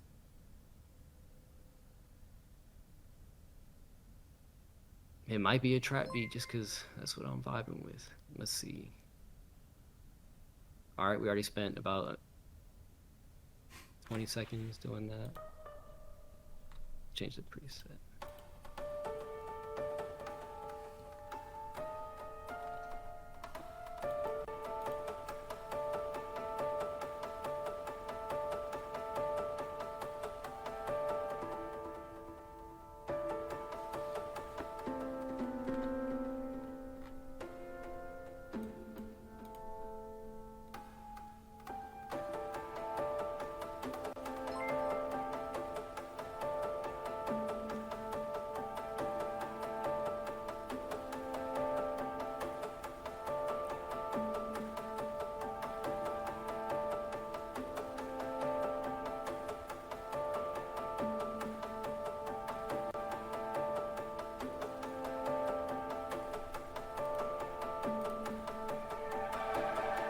So the main character just figured out what he has to do.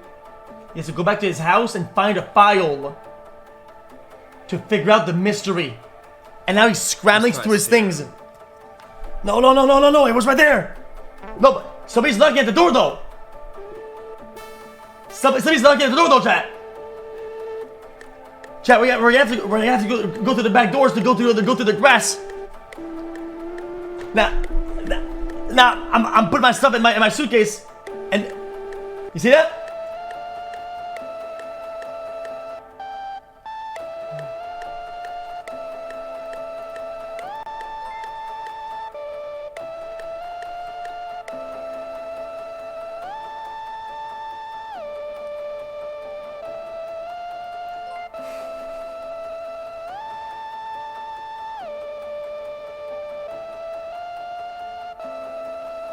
I'm just picking random presets, by the way. I don't know what these sound like. He has your entire discography on one Yeah. USB stick, Brokey.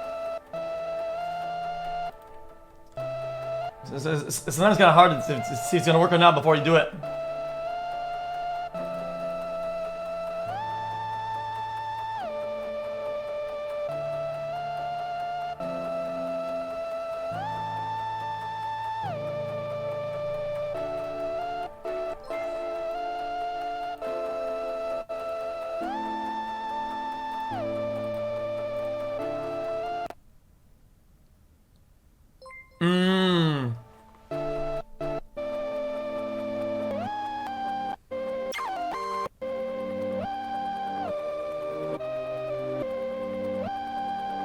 Nah, look, you keep it this way.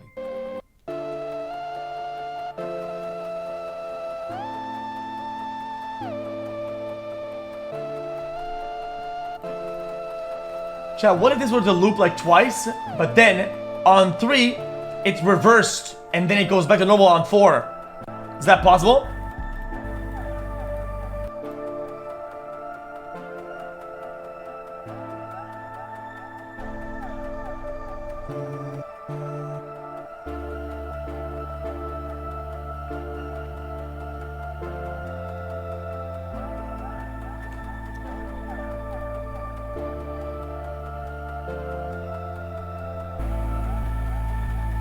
Now he's gonna sync that with the 808s. Yeah.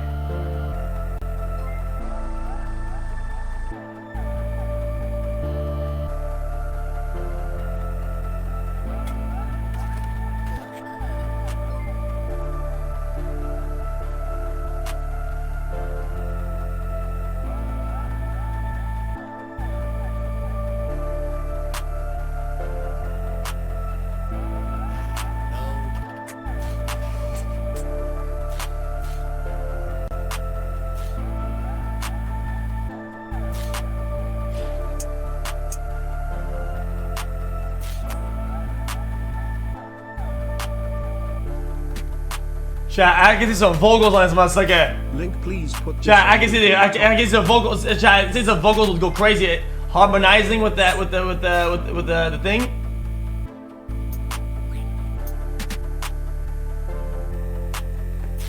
Nah, I can see it.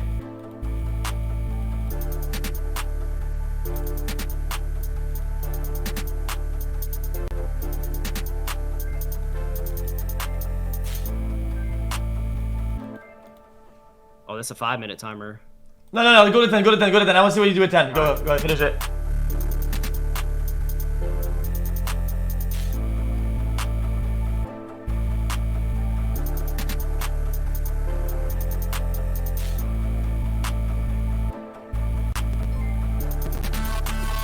Chat, I would add a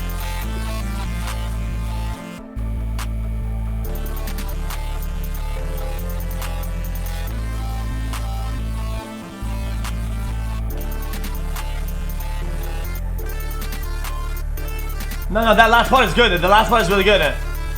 I like the first part of this, but I like the last part of it.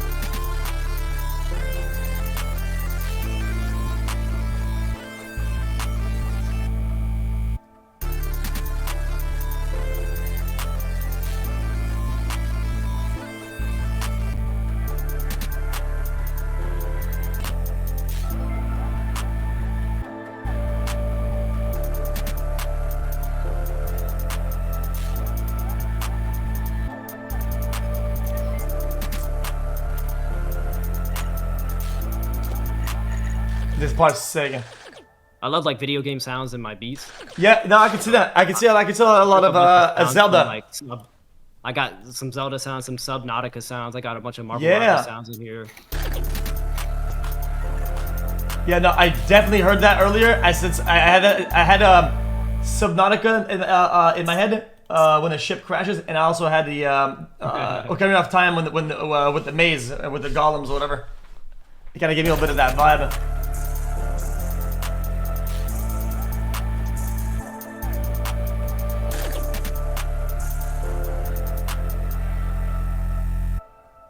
Try -6.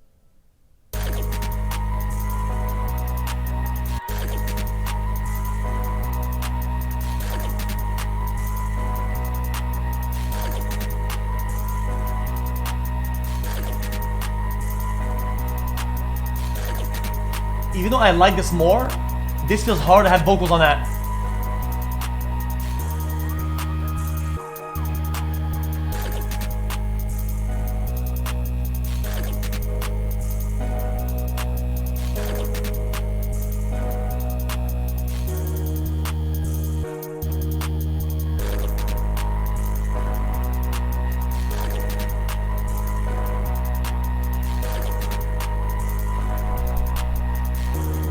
Hold on, Jai. He straight boiled it.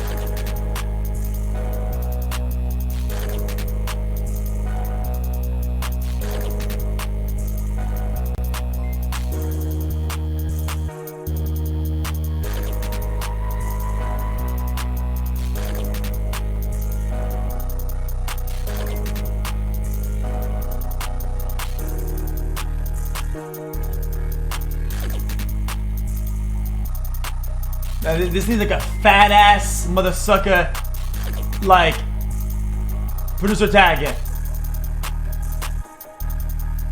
like off the rip. Alright, so probably do an intro, like maybe like this. Let's see. Like an automation clip. Kinda, basically. Ah.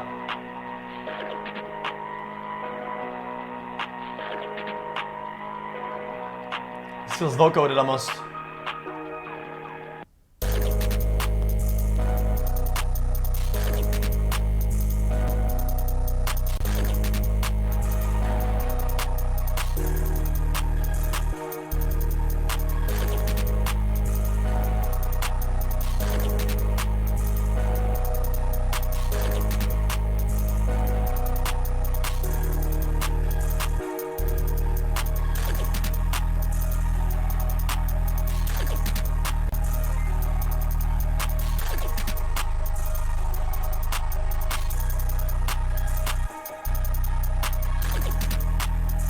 I like that. I can't see what like kind of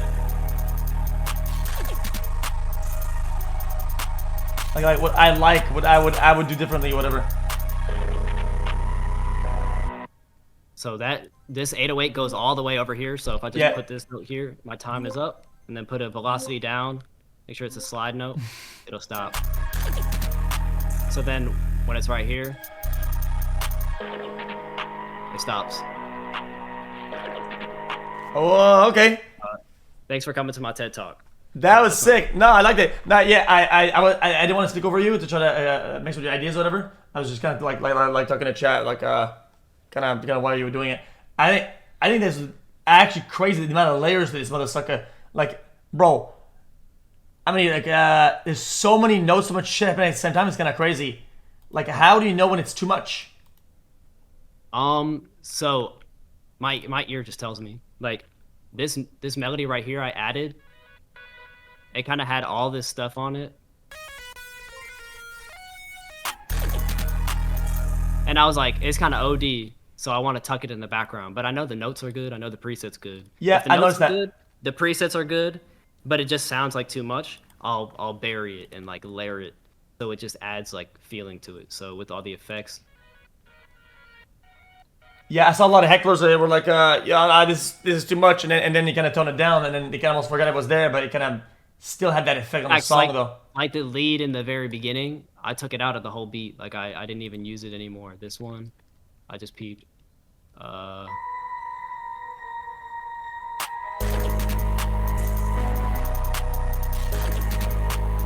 when I took it out, the beat sounded so much more open. Yeah.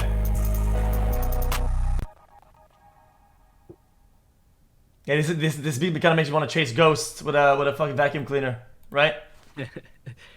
Yeah. It's kind of that's the imagery that I get when I listen to it. That's a good vibe. The earlier you described like underwater forest, and like that's like one of the best compliments I can always get is like if my beat sounds underwater or sounds like a forest, I know like I tapped into like what I was meant to create. Yeah. And you said chasing ghosts with the vacuum. I mean that might be up there top 3. So. Now say, all right, I'm gonna wash my hands, and I'm gonna cook on the keyboard. All right, bet. Bryce is gonna go wash his hands. This holy water about to make him cook up some S tier beat.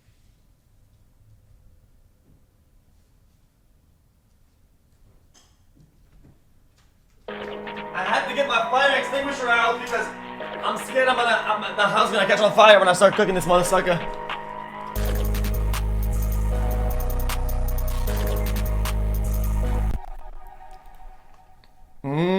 So okay, just as a outsider looking in, you made this in like 10 minutes or whatever, right? How do you actually feel about it? Give me like a rundown.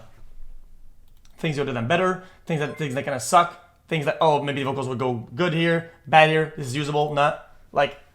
This is a good question. So, for me, one thing I noticed that's basic in it, is the patterns stay the same the whole time. Sometimes when I spend more time on a beat, I like to make certain patterns change over time. Like this 808, I changed it once over here, where the notes go to a different progression. Okay, yeah. But the rhythm of the 808 stays the same the whole time. Like these notes, I didn't add or delete any. But if I spent a little more time on it, like I would add more switch ups at the end of this, at the end of this. I would just add like a little more switch ups, and I would cut some hats out, cut some claps out. The melody to me is just like a very simple, basic melody. I still vibe with it. If I want something that's like more like abstract or like, damn, I don't know how I made that at all. Sometimes those come like when I spend 20 minutes, 30 minutes, 40 minutes. Like sometimes I might make a whole beat like this and export it and then use that beat as a sample to chop and flip up into a melody. Oh yeah, okay, yeah. Now I'm seeing. I'll just do a bunch of shit like that. So it's cool. It's not like an insane beat to me, but it definitely vibes enough for me to rock out with it. And this beat, I made beats like this that were 10 minutes that went on and became songs I really enjoyed. So yeah, I mean, if I like it in the project and I export it, it's good enough for me. Sick. Yeah, I think that was actually good. Listen, chat also enjoyed it. Like nobody was like capping or whatever. People actually enjoyed it. That's good. It's tough. Thank you, chat. All right. All right. Let me open up this mother sucker. I'm gonna start from scratch. So when you do new with 8-0 limiter or not? I do new from template, and Yeah. then I do empty. So go to new from template and Empty. Yeah. And you start like this. yeah, and then I like to add. Oh, For the are you on a area. delay or not? Are you looking through Discord? I'm on Discord now. Okay, yeah, sick. Okay, yeah, I got you. All right, all right. I like to add soft clipper on the master, just so it doesn't sound. Yeah. So on the master, I'm gonna add weird. soft clipper. Do I even have that? Yeah, under distortion. It's the third group. Yeah, right there. Down. Yeah. Yeah. And then you put then that. don't gotta touch anything. And you leave it on like this. Yeah, just close it. All right. I do have a little bit of problems with navigating through the this thing, like all these insert and all the yellow and the bing bong. Oh no, what did I just do? Oh, GG. What do I do here to fix it all up? You can. I think it should be good. I don't think. Press insert 2 real quick. Insert two. In the mixer. In the mixer, insert two like this. Oh, insert two like Oh, this, like like that. Yeah.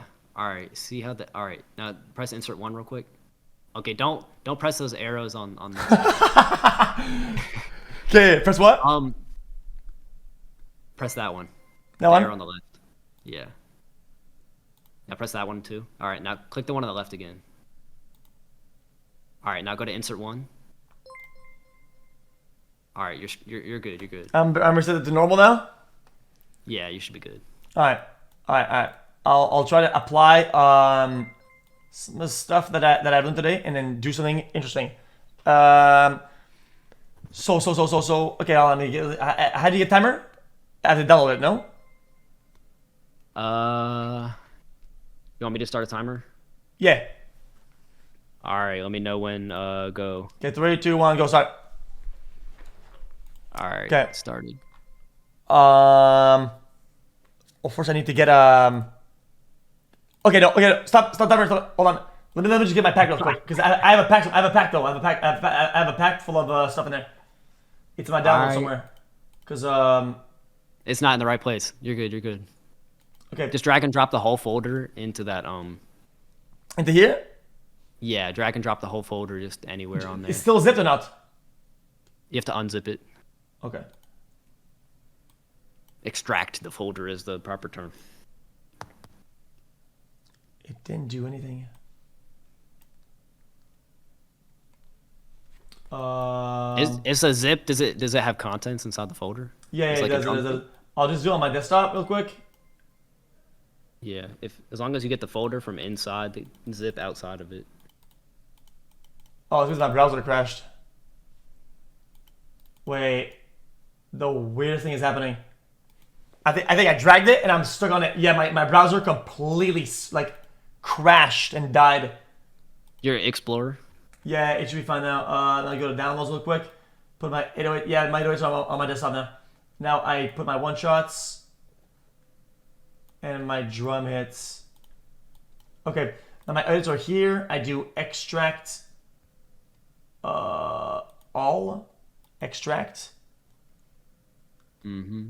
And then I drag those onto. All right, these went in. Yep. Is that the whole folder or just part of it? Just one of them. All right. Why? Is that bad? Is there anything else in the folder? Oh yeah, I got a bunch of other ones. I got a Mac OS Grab X over here. Grab like the master folder of the whole entire thing and drag the main folder into the browser. Oh, it's not like unzip though. Like, okay, hold on. Look, see this? I have this. See that? Oh, it's just 808s. All right, you're good. You're good. Okay, I have more though. Are you on? You're on Windows, right? Yeah. Use the other folder. As in, Open the Mac real quick and yeah. press those 808s. Okay, I see. Yeah, and then what happens when I click them? Open up the file explorer. You might gotta use the other files. These are Mac files because it starts like dot underscore and it's from the Mac Oh, OS GG. X. Okay. The other folder that said OZ 808s. That one should work. Oh, okay. Yeah, I have it right here. Oh, zero, it's like this, and then I just drop it up. Boom. Yeah. Okay, it's stuck in my balls already. So let's just get on with So it. close that Mac OS X one. Close like this. Yeah, and then scroll down. Even more. Try dragging it again. Yeah. I just did it. Something happened. You see that? Yeah. Press the refresh button. It's the third button from the top left in that browser. Yeah. Nah, this is it. I mean, it's You can put it in your downloads. If your downloads is already on there, you can just put it in your downloads and try that. Okay, I'll do extract. I'll just do it again. Make sure that it's not cooked. And then hit the refresh on it. Oh yeah, hold on. Let me just try this, and then refresh. Oh. No, that's him. Right. Yeah, it's the second folder. Yeah. There you go. Okay, easy, too easy. All right, and then now I can kind of start. I got some drum hits, real quick. Extract all. Boom. Done with those. Drum hit. Where would I put that? Anywhere? Anywhere in your downloads if you want, as long as you know it's in the same place. It just gonna. Yeah, it was there. It went. It went. Yeah. Scroll up. It's already open. Go up a little more. Yeah. Up. There it is. Drum hits at the top. Sick. Cool. I got those working.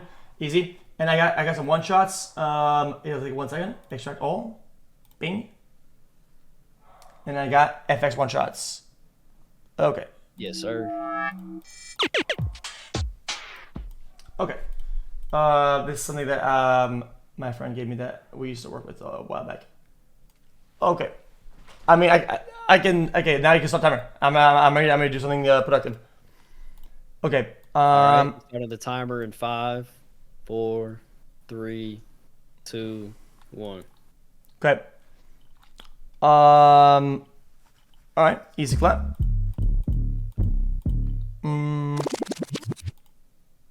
Hold on.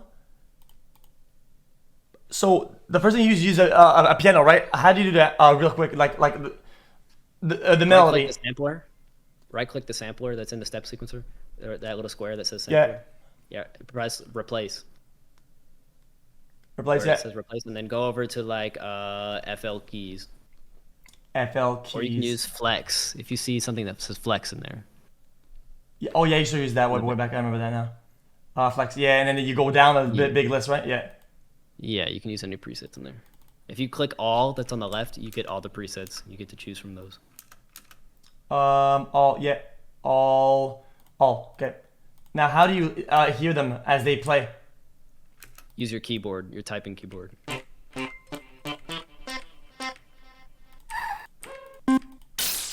Oh my god, that's just loud as fuck. Sorry. Mine's actually really quiet. I gotta turn it up. All right.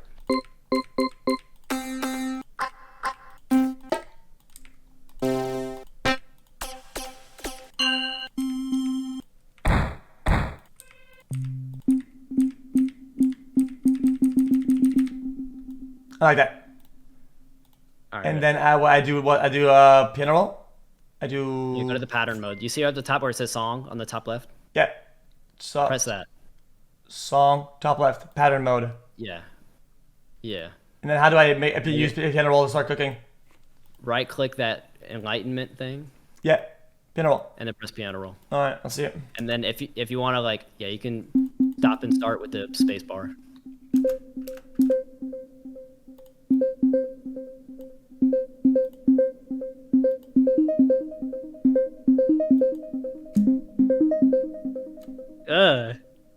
Hold on. I don't like that way it ends it.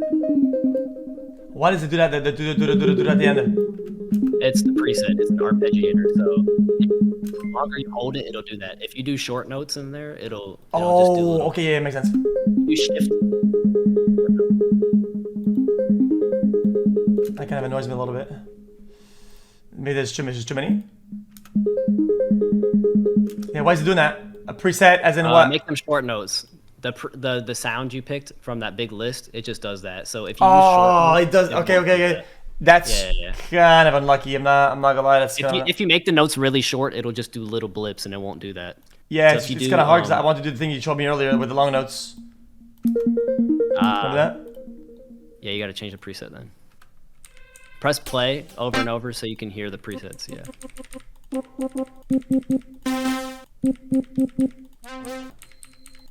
Or you can just press play once and then let it ring so you can hear how it sounds. What's up? Spaghetti salad. Thank you, Mama Masbugo. Thank you very much. My mom cooked me food. Okay. That's cool, man. Man, somebody's sound gun.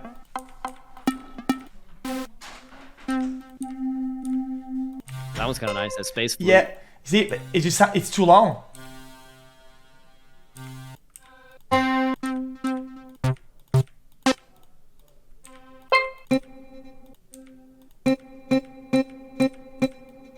I don't mind this one, but it has the reverb. Alright, Alright, you got it. 6 minutes left. Yeah, I got this. I'm going. I'm going with this one. That's way too low. Oh, I don't mind that actually.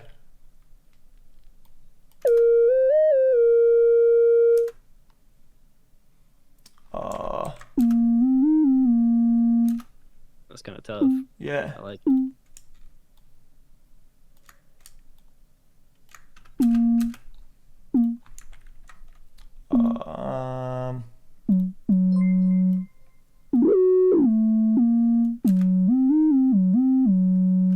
The thing about this preset is it doesn't allow you to play 2 notes at the same time. That's awful. Okay. It's okay. I'll work on it. The first thing you had was kind of nice though. If you want to go back to that. Yeah. Yeah, that's in key. Yeah. Maybe make that last note longer. Yeah. And then cut off this one over here, maybe like this. Yeah. Ooh. It's clunky.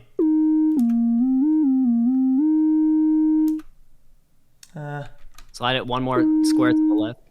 So left, you think like this? To the left, even more. I kind of hate To it. the right too. To the right, like that. You mean like I wonder what's gonna do if you do that. Try to think of increments in like 2 with this grid. So instead of going on like the individual ones, they're like the small like in between all them squares. Try to like just skip 2 or skip 4. Or, like. Let's just find it. Let's just what's that? That's terrible.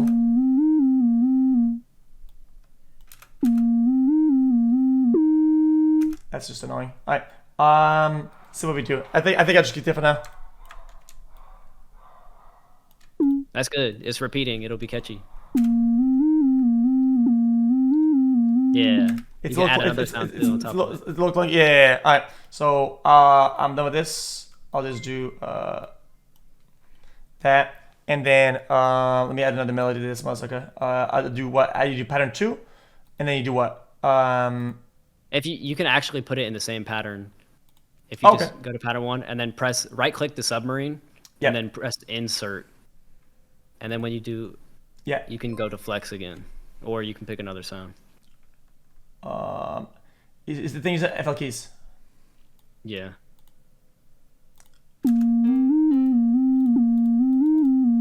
Yeah, we're not gonna do that.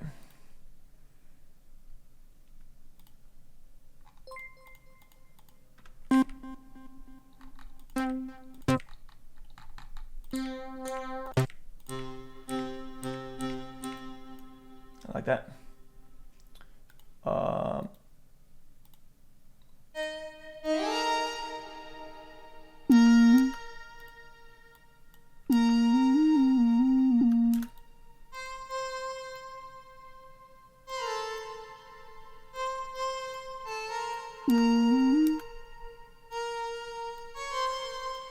Try to let it play and change the notes as it's playing. Okay, yeah. Like, and I can like also what I like to do. I can also cut it like this, right? Like like this. Have it at the beginning, so where it says 1 and 3. So start at the 3.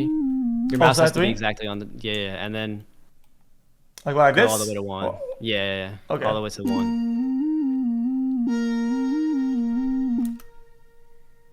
You know, I don't mind that much.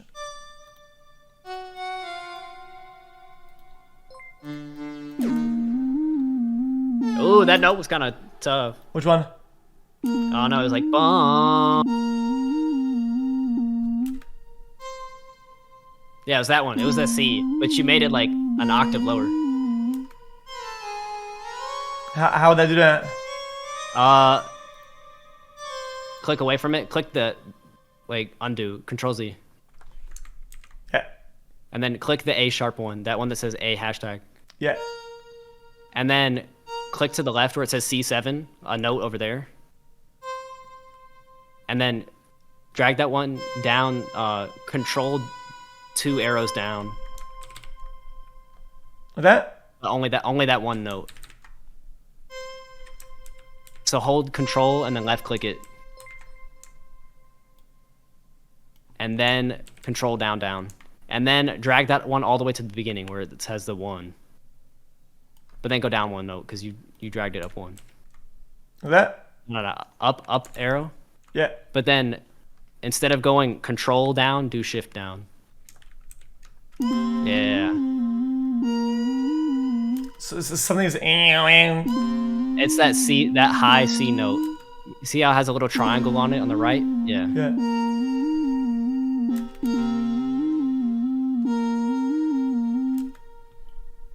Okay, hold on. Okay, fair enough. I'll leave it like that for now. Let's do it from the beginning.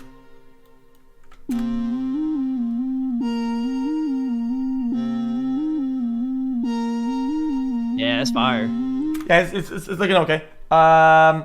Okay. After that, hold on. I'm gonna let me think about this. Let me add some. Nope. What did you add first earlier? Just Hi-hat. yeah, okay. Do I even have any of these? Yeah, hi-hats.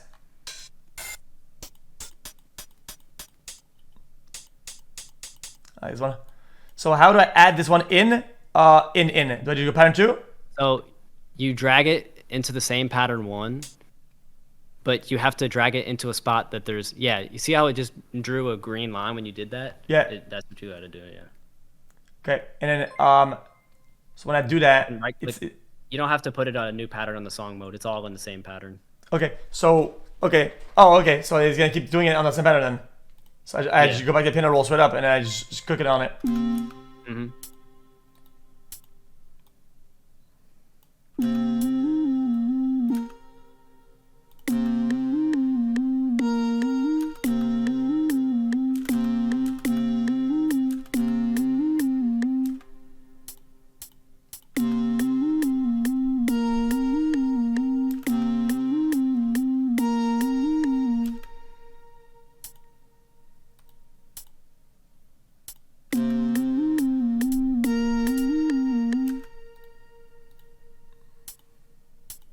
You ran out of time, by the way. We're keep going. All right, It's not good right now.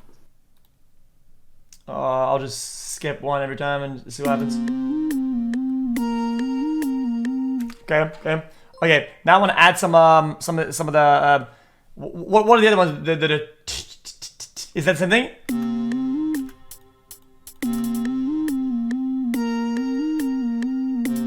Ooh, I like that. I like that actually. Yeah.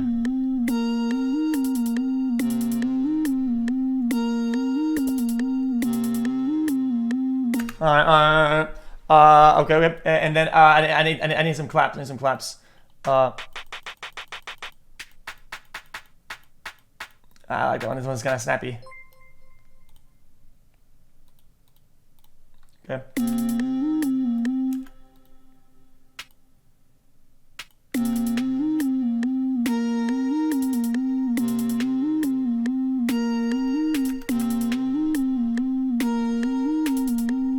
So I'm putting those randomly, right? Because these all go like, let's say.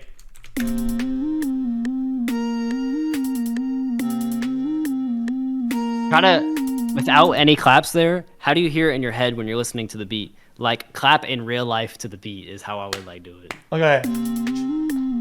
Yeah, then over here then.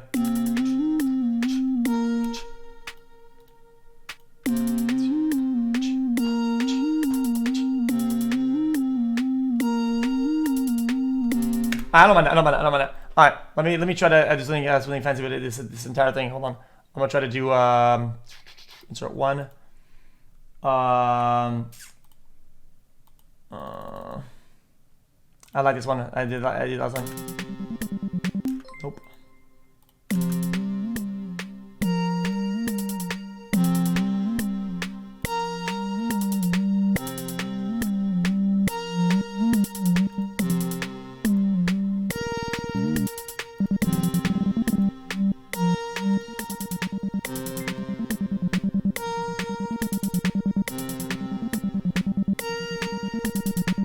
I don't mind this one.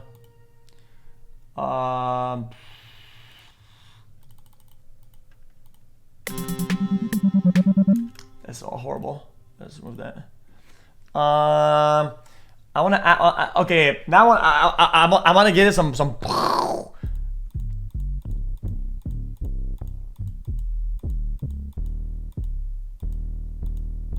Oh, I like that. Oh, I like that, dude. No, that's hard.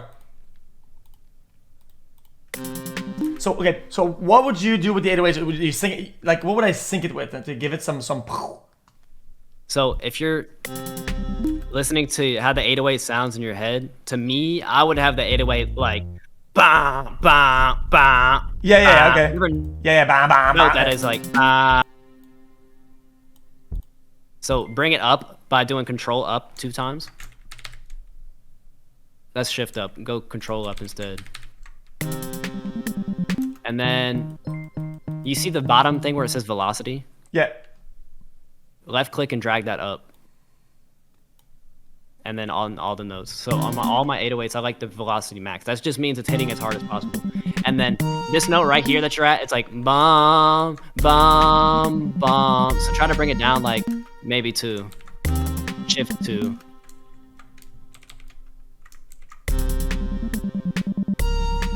It's not. Bring it up an octave again so I can hear it. Go down 1 more. Yes, no.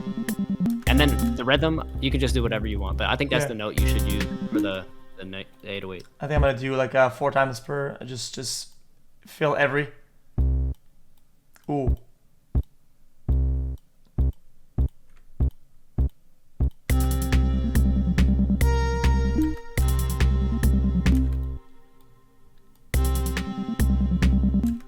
Nope.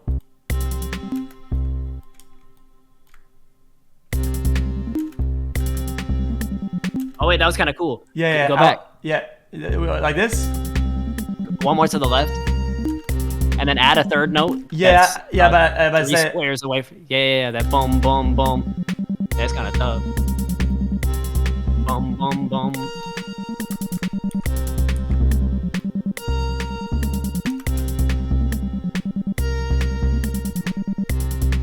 Maybe just one this one on the second one. Just, not to overload it too much.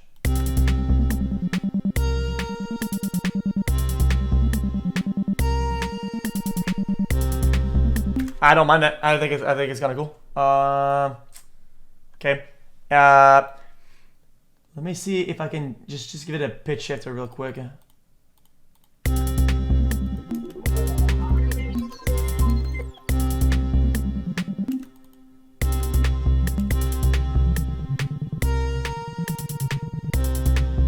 Turn the metronome off.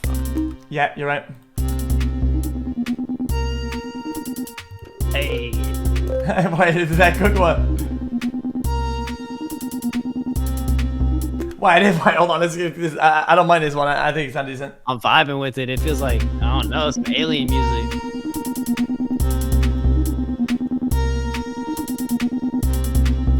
Okay. Okay. Now, how do you add the other layers? Like, I want to add like another now I want to add something that's a bit more high octave and kind of goes through it, like a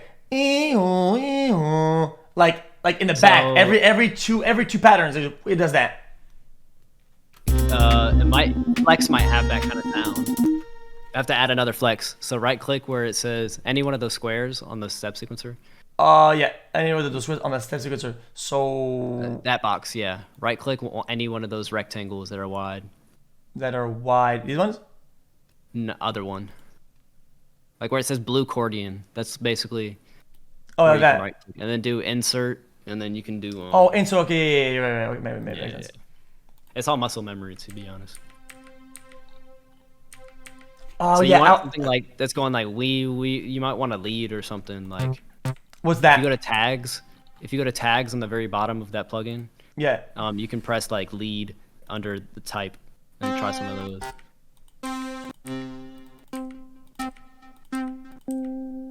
I like that. I also like that. Like a that's what I want.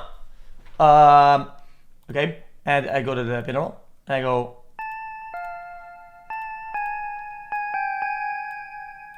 Try to start with one note and see how it sounds.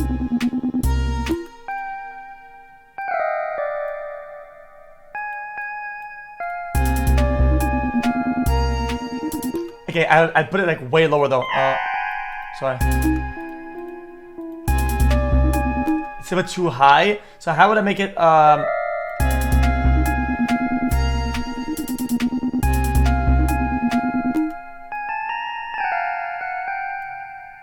That note sounds kind of good.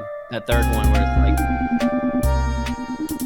it's kind of fire. Hold on. Yeah.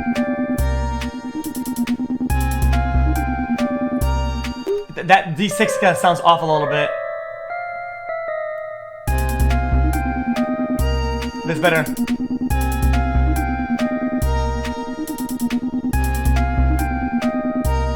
I don't mind it. And then okay, fair enough. See, on some of these, I think at first it's not. I make unique, right? Is that how you do it? You like What are you make. trying to do?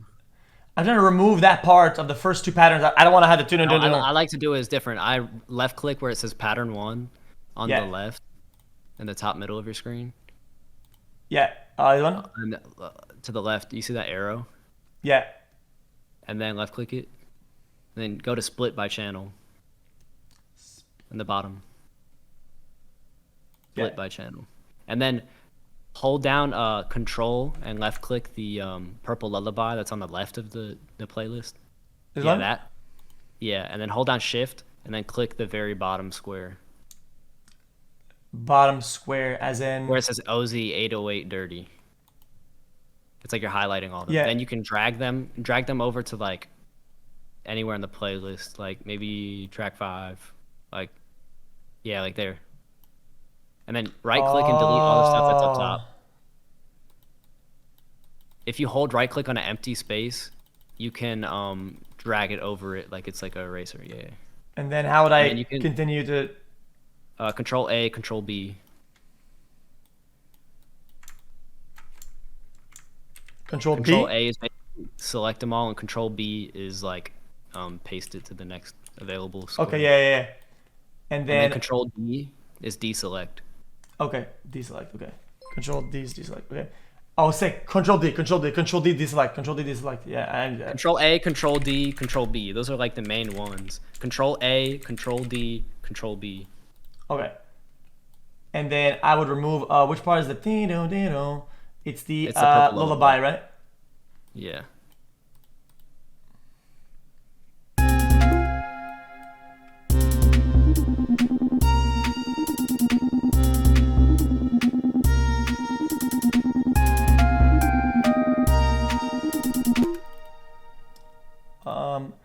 Purple lullaby, purple lullaby.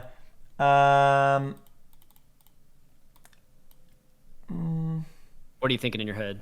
Too loud. It's too loud. It's too loud. It's too. That volume that's on the it's on the left of where it says purple lullaby in the step sequencer. So that big rectangle on the left, on the right. Yeah, that knob that's right to the left of it. Close that plug in real quick. Yeah. And then the volume is to the left of where it says purple lullaby. This one? That's the panning one. So grab the right knob. Yeah. And then you can adjust it there.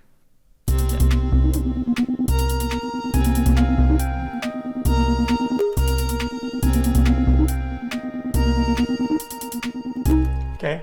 I feel like, you know what I would do? I would give it a little bit of how do I only fix this one and give it a thing on this like a filter?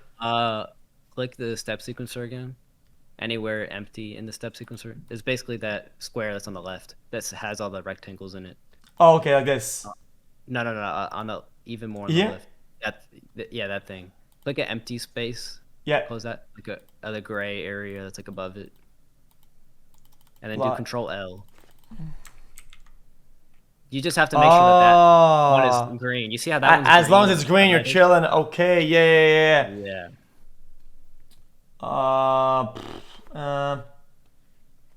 Okay, I'll try to do this real quick. I want to do. Fuck, man. Yo, where's the vocoder at? I can't see it. Vocodex. That works, but that one is gonna cook it. If you if you click the plugin opener, where it says like go to slot 2. Yeah, can I not replace it? Yeah, okay. Yeah, you can. You can do left click that arrow and then do replace, and then go to more plugins. It's on the way top. More plugins. Okay, yeah. Oh, hold on. I usually have it. The one that I want. You can type it in there though too. It'll be there. Okay. You can type in Voco. Yeah, there's one.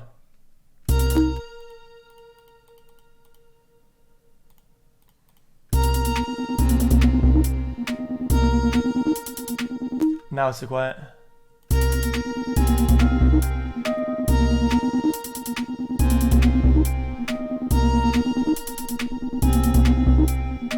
See the 808s? I think now it's missing something, right? Like which one is the 808s again? I forgot. It's the last one, right? That one. Yeah.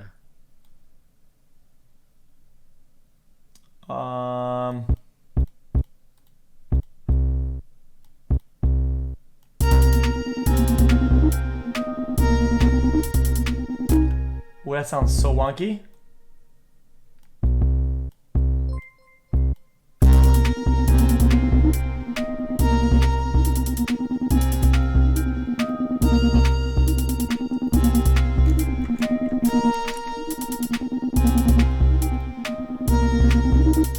Go back to the 808 on your step sequencer. Yeah. Over here. Yep. Yeah, and then go to the wrench. Yep. And then do cut self. Yeah. And then right. What? A 4/4? That's fine. Yeah, that's cool. Alright, it's good. Okay. I'm way past my limit, but listen. I feel like I've learned so much though. Like just with the small things you told me, whatever. Even though this is shit, right? I can see how I would if I spend the time like garbage it, right? Like you see some of the errors that I find right now. Let's say, you can make the music you want. I can do whatever I want, like stylistically, right? I feel like, yeah, there's a problem with all of it. A concept. It's like even somebody who doesn't know how to draw, or is drawing for the first time. Like I can't draw, but like if I draw like a stick figure of like something, I know it's the concept. You might not know all the details of how to make whatever beat, but you know the concept. Or now you're being able to like kind of form the concept. So you just keep making beats over and over and over and over, and you get better at making the same beat, different beats. Yeah, I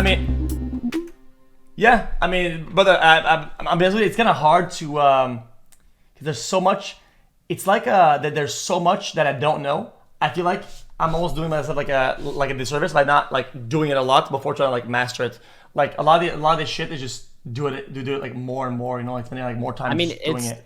it's better to have fun doing it and like you're doing it when you want to have fun than like kind of force yourself to get better and learn like it's just the XP grind. Like the more XP you got in this, like you're gonna be cracked. Like my thing is cook up XP. Like you just gotta cook up more XP and that's it. Okay, I'll be in the lab actually grinding and actually making beats. I'll update you. By the way, you play some Marvel Rivals sometimes or what? I do, man. I'm obsessed with it ever since it came out. What rank are you? I peaked at GM2. Oh shit, not bad at all actually. Actually pretty good. All right, My first hero shooter. Oh shit, that's massive. That's actually huge. You play what kind of role? I play Psylocke and tank a lot. All right.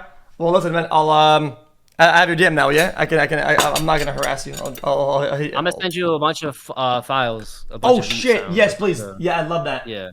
Thank you. I'll flood you. I'll send you guys. I'll hit you up, brother. Thank you so much for just coming on stream and kind of helping out and showing chat and everybody. No problem. Anytime, man. Thanks so much for coming on, man. Have a good night and good stream. Take care, brother. Peace out. Peace out. You too. Chat, that was Nick Mira. He streams, I think, on Twitch and on YouTube. Very cool guy. Very cool guy. Chat, you know, this guy's got a massive discography and a bunch of absolute crazy mega hits or whatever. The absolute goat. I want to have him on a while ago, and gonna start making beats. So, we didn't get to have him on, but that was cool. Okay, chat guys, I am starving. I'm starving. I need to eat this spaghetti my mom cooked up, and then we could go next.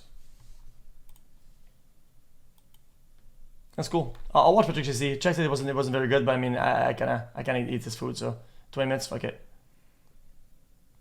It's kind of whatever actually. Yeah, I don't think I care much about that. I don't think it's cold, is it?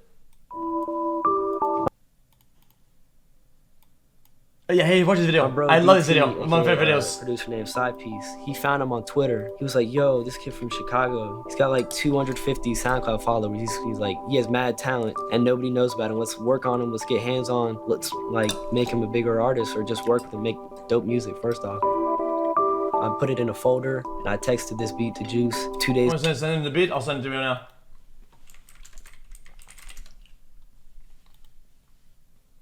Upload file.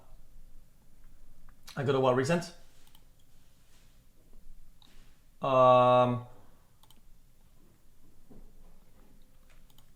Chat, how do I give it to him?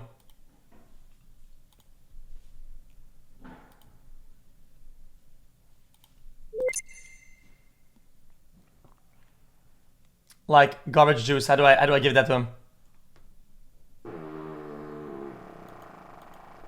That's my new 808 right there, by the way. I'm not kidding. I need to find chat. Where is it saved in? Chat. Where is it saved in? Chat. It's somewhere. File exports. Upload. MP3. MP3 or just normal chat. Save as. Okay. Desktop. Garbage juice. Desktop. Garbage juice sent. Virus.mp3 is sent to host.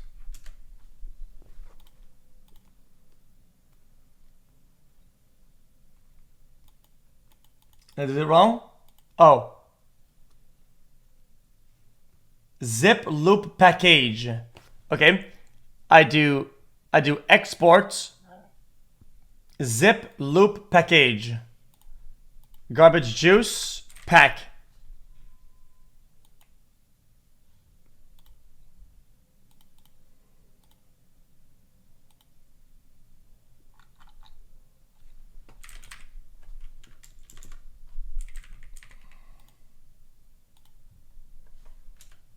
Send them that.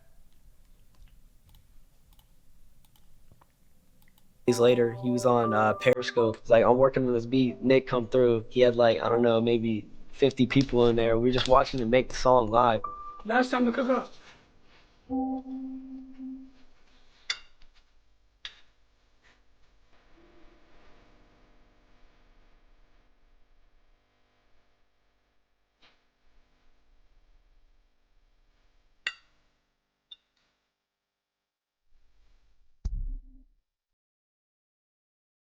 I'd say the number one most important thing to me when I'm making a beat is always my melody. Like, if I don't have my melody right, or like the actual musical components of the beat, then I just can't focus from there on out. All right, so first off, I had this main keyboard I played out.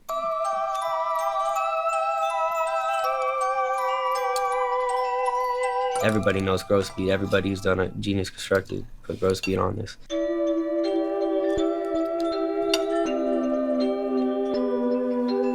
Usually when I make my beats, I'll have the first sound, and then I'll go in and I'll add a secondary sound to complement that main sound, and add just a bunch of different layers.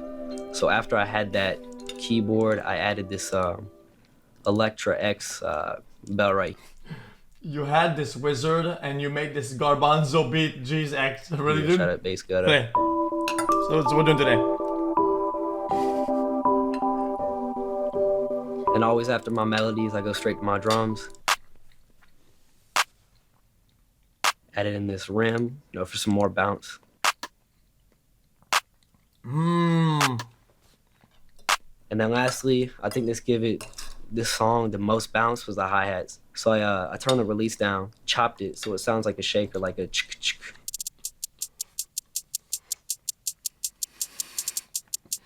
And then after I had all that, main thing that tied it all together, it's just a simple, really simple.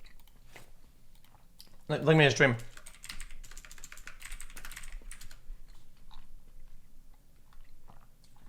Did you fix my piece of shit?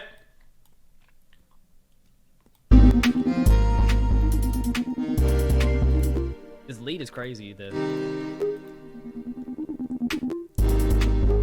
Like, I would not have come up with that. Let's try it.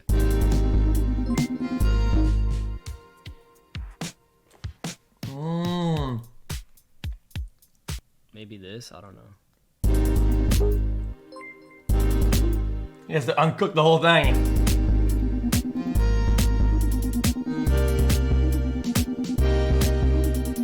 Nah, that's hard.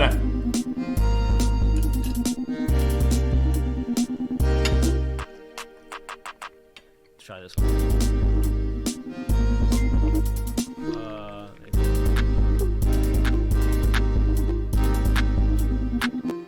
I hear like a snare in between it, like. I think the main sound, it's overpowering. Let's start it like that.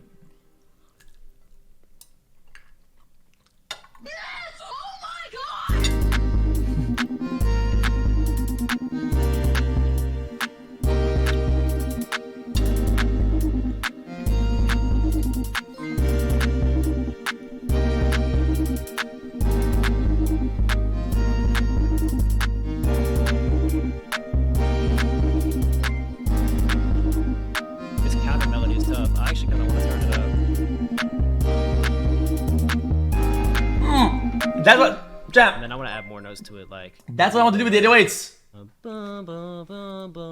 bum bum, like that. I just couldn't do it.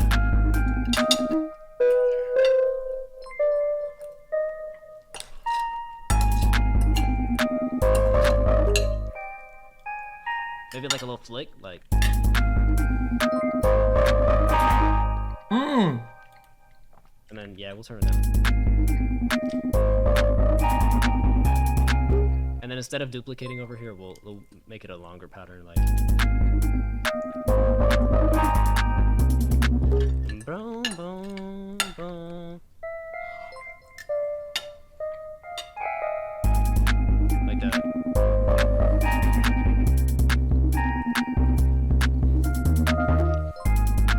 I didn't really hear it like that, but I like that too.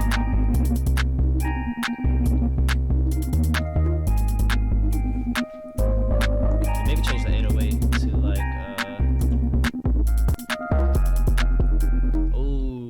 was kind of tough. Yeah.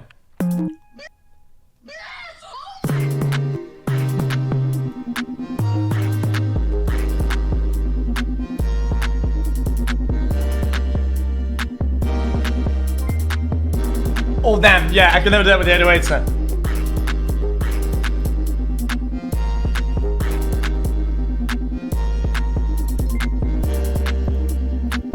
Chad, this is the VSTs.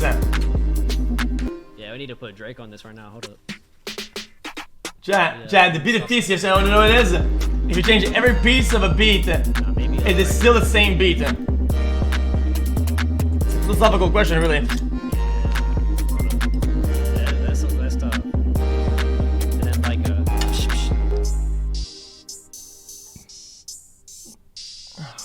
I'm yapping a lot. Hold up.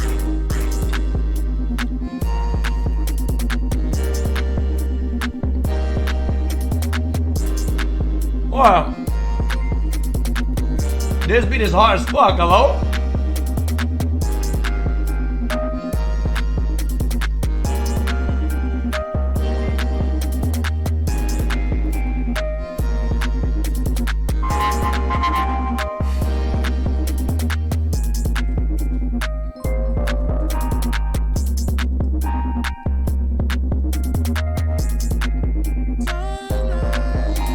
Cinema people go want it to nuts sound when so cheesy, Captain though, so I'm America gonna put, says the line Avengers I'll put the assemble tar and on when it. he lifts Thor's hammer.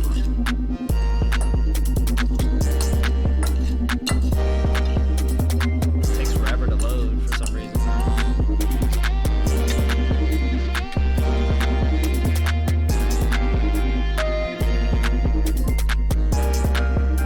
That's kind of tough.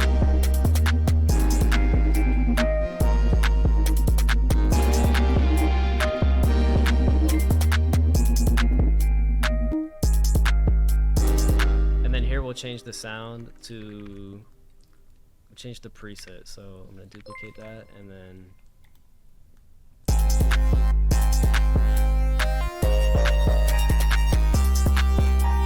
Damn!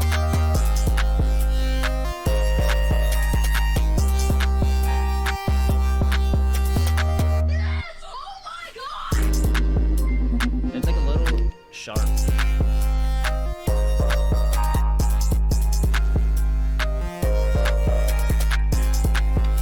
Whatever sounds overpowering, you always fix it later.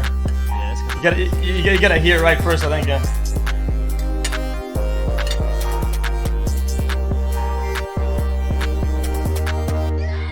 And then we need to put the crash, the breaking the glass sound. Where is it?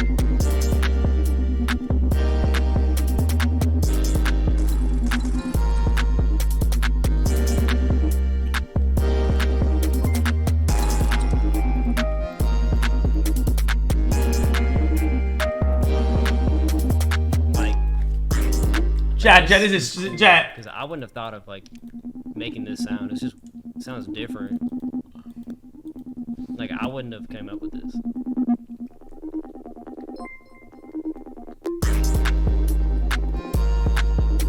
I'll put chorus on it. It can definitely use like Chad, it's kind of relieving a little bit. maybe like a little less.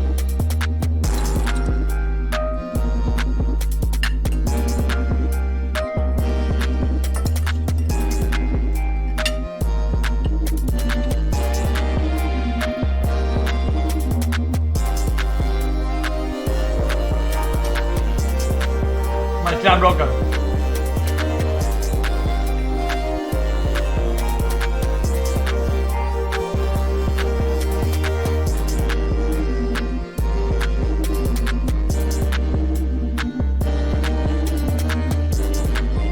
Oh, my chat is going to destroy it now.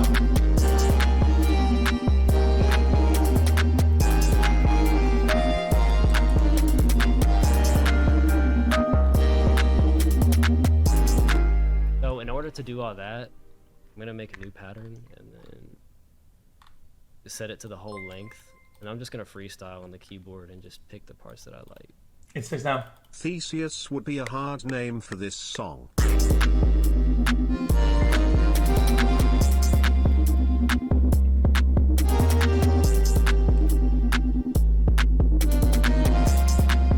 Actually true though, Theseus.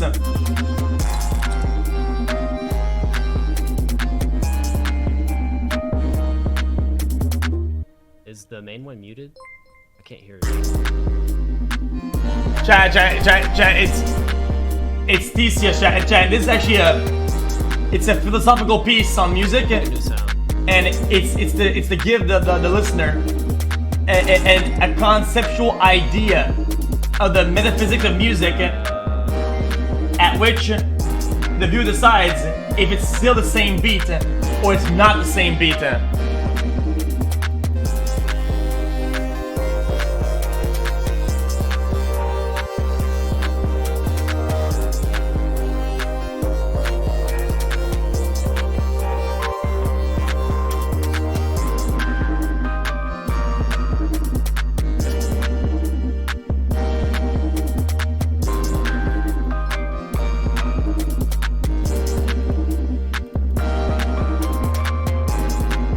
That's crazy.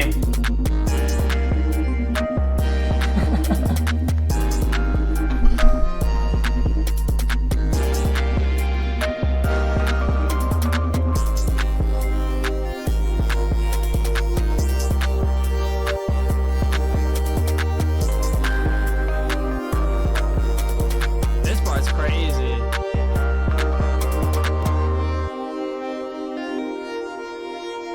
Oh, I like the ear break. That's fire. He has to keep that in there. If that shit goes all the way through, he has to keep that in there. That ear break is insane. I love that. Oh, dude, this guy's too good.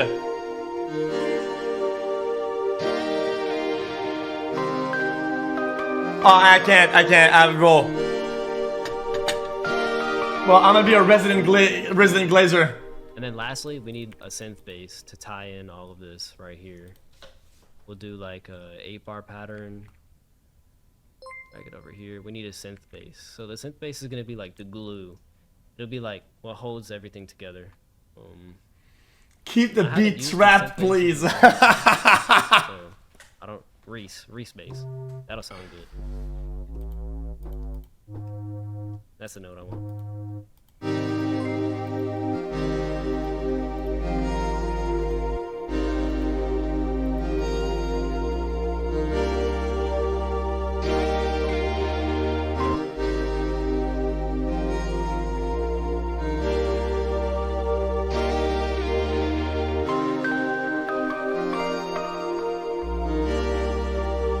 I have a weird cramp. I can honestly. I think I ate too fast. I have a cramp here when I and then breathe. It drop kind of into like this part. feels stuck. That could be the intro, like. This is just weird. So I'll fade in the volume on this. A lot of the times I'll make a beat and like this part I make over here, we'll turn it to the. I'll just cut this part and move it all the way over there. Like my lung hurts like crazy. Like this. Where's my volume? Let's see. Control C. The liver.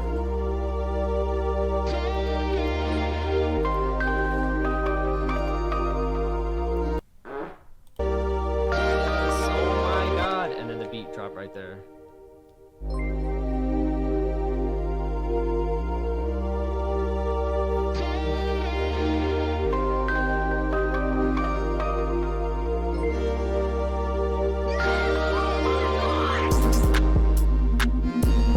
We need to clean this up a little though.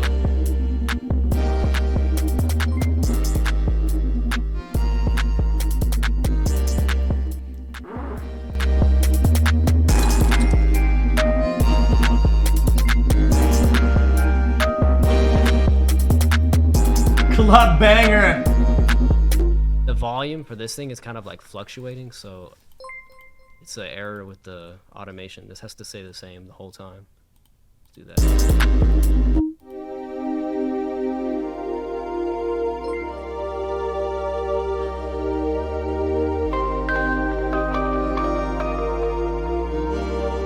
And that part's crazy.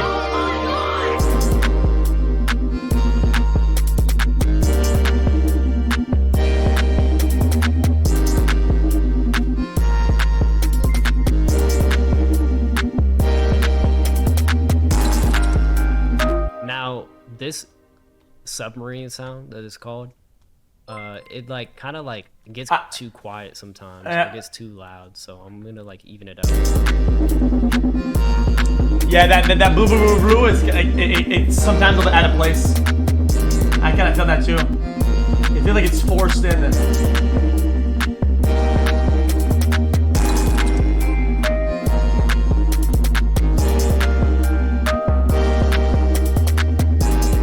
I'm gonna make this purple lullaby sound a lot better now.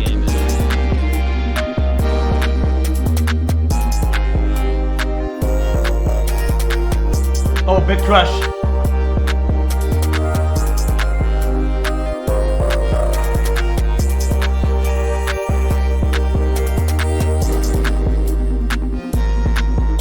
Oh, that's a plugin I forgot to tell him. Effectrix is a big positive for VSTs. They have Effectrix 2 now, which is better, but Effectrix is really I gotta have a Effectrix.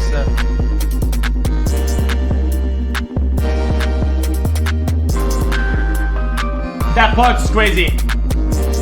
That part right there.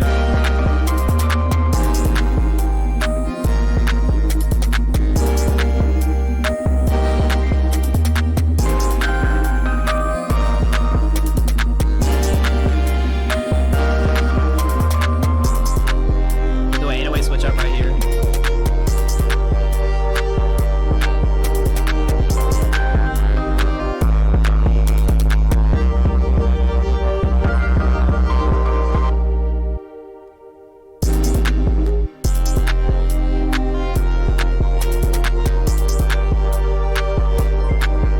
Yeah. Chat. This is me as Cloak and Dagger when my buggy gets a 6K. Yeah, so what? Yeah, I did all that. What about it?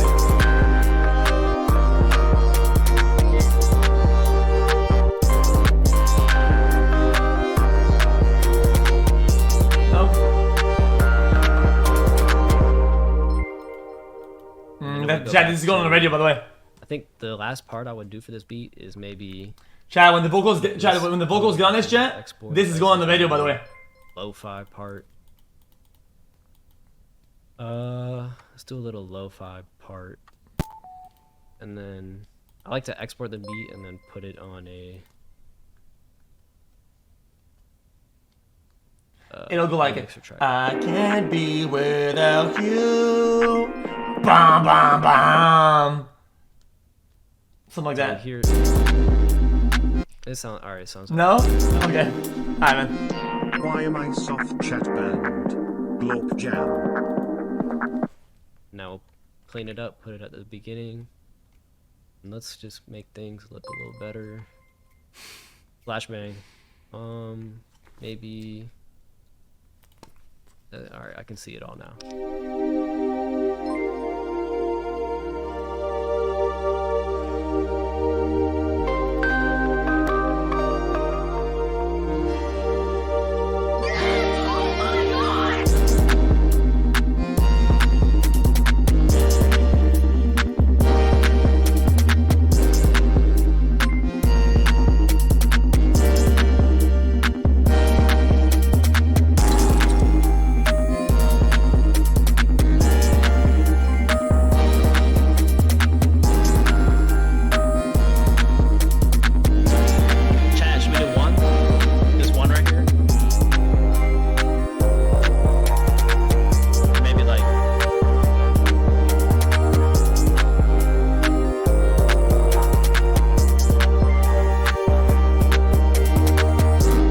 Nah, he kind of sauced up the hi-hats.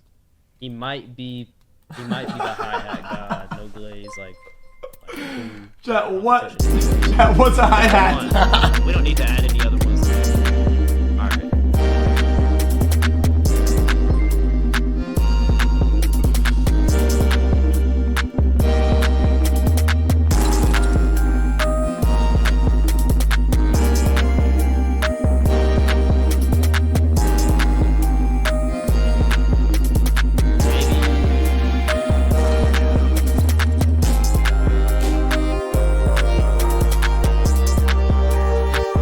He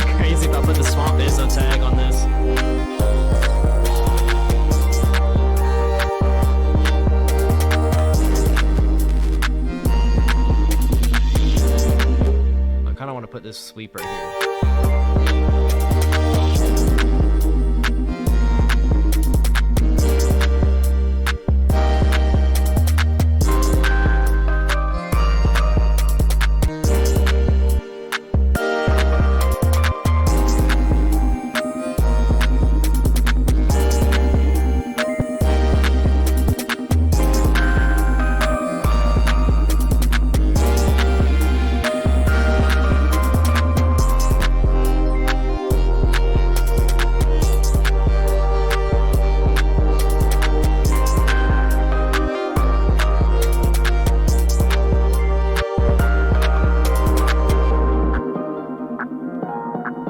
Ooh, hold up. I forgot to put on stretch mode.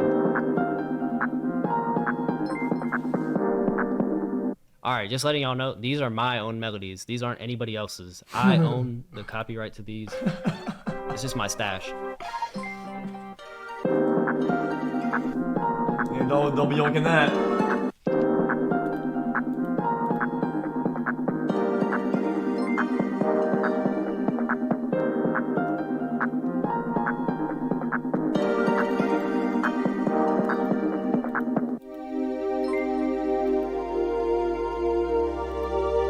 So, when making a beat, sometimes I might listen to it 50 times in a row until it's done, but I think you get tired it of it, sounds no? pretty good. Like, I might listen to it one more time, but when I'm listening to it over and over, I like to like just listen for the parts that I'm like, it could be better right there. This could be different here, and just like when I feel that, go to the part and edit it. But what song does that?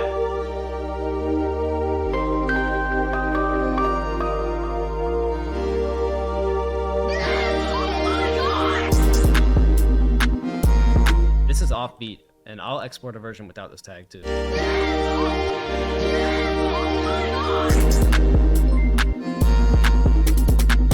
We can do a version that's without it, copyright free.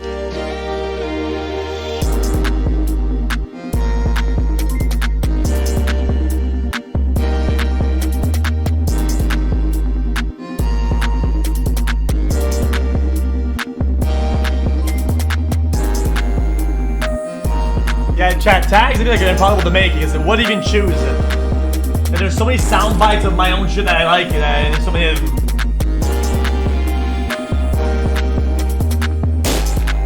Oh, that was too loud.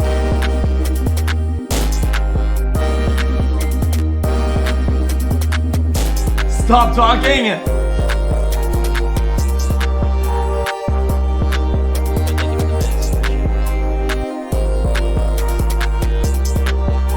It would have to have a filter on it so that it doesn't sound too like my room.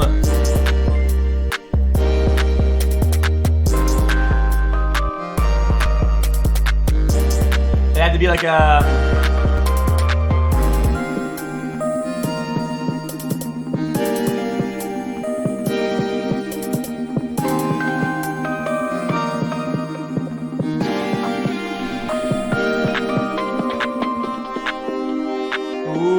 That low pass is kind of crazy.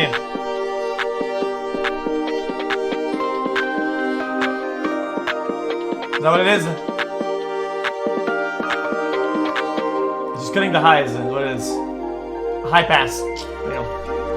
Reverse. Bro, I think I don't understand how the sounds work. I had it all backwards.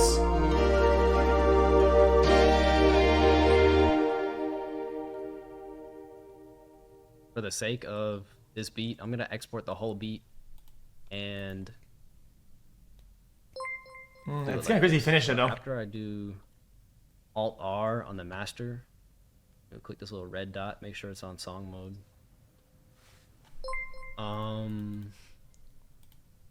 We could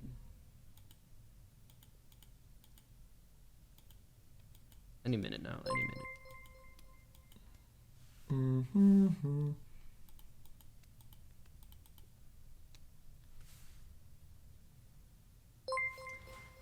I need to put some rivals. Yeah, I need to grind a little bit. Oh, Nar. What was that? Arrange new.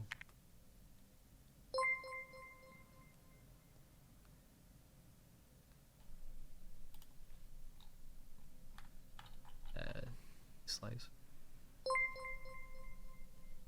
I don't want to distract him. Drag and drop.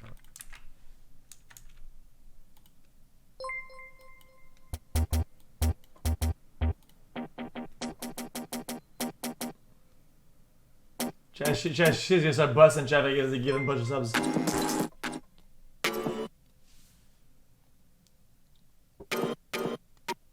Come on.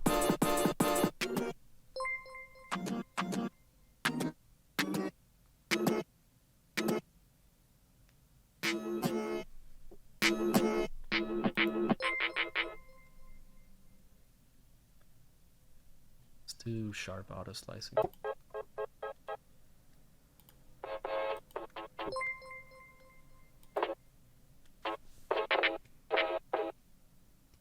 Hold on.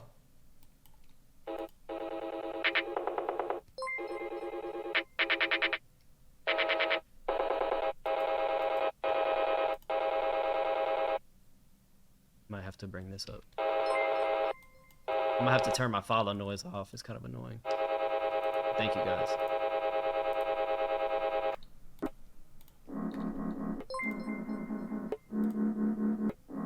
Hey, yo, W. You know, I like to say however many W's there are, so forgive me while I do this real quick. Guys. Chat,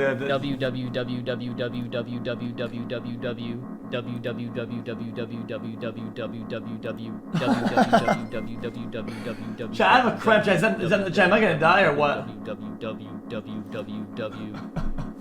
Plus 60 more. Appreciate you, bro. Oh, hold on. Hell no, I'm not counting 200 times. www. Appreciate it. I'll give them some more later. I don't want it to be annoying. It's gonna be fucking annoying. I will not forget. I got no words, man. Chat, that was sick. I enjoyed it a lot. I didn't want to be too intrusive or annoying, but chat. I need to get better at drawing the lines and doing the thing, and just going through the motions, or whatever. I feel like you can only ask a master, you know, so many things. At one point, you gotta do the thing. Oh, I want to do some half sword as well, though. Chat, let me just get to 100 real quick. I have until tomorrow. I have until in 3 days. Chat. Ah.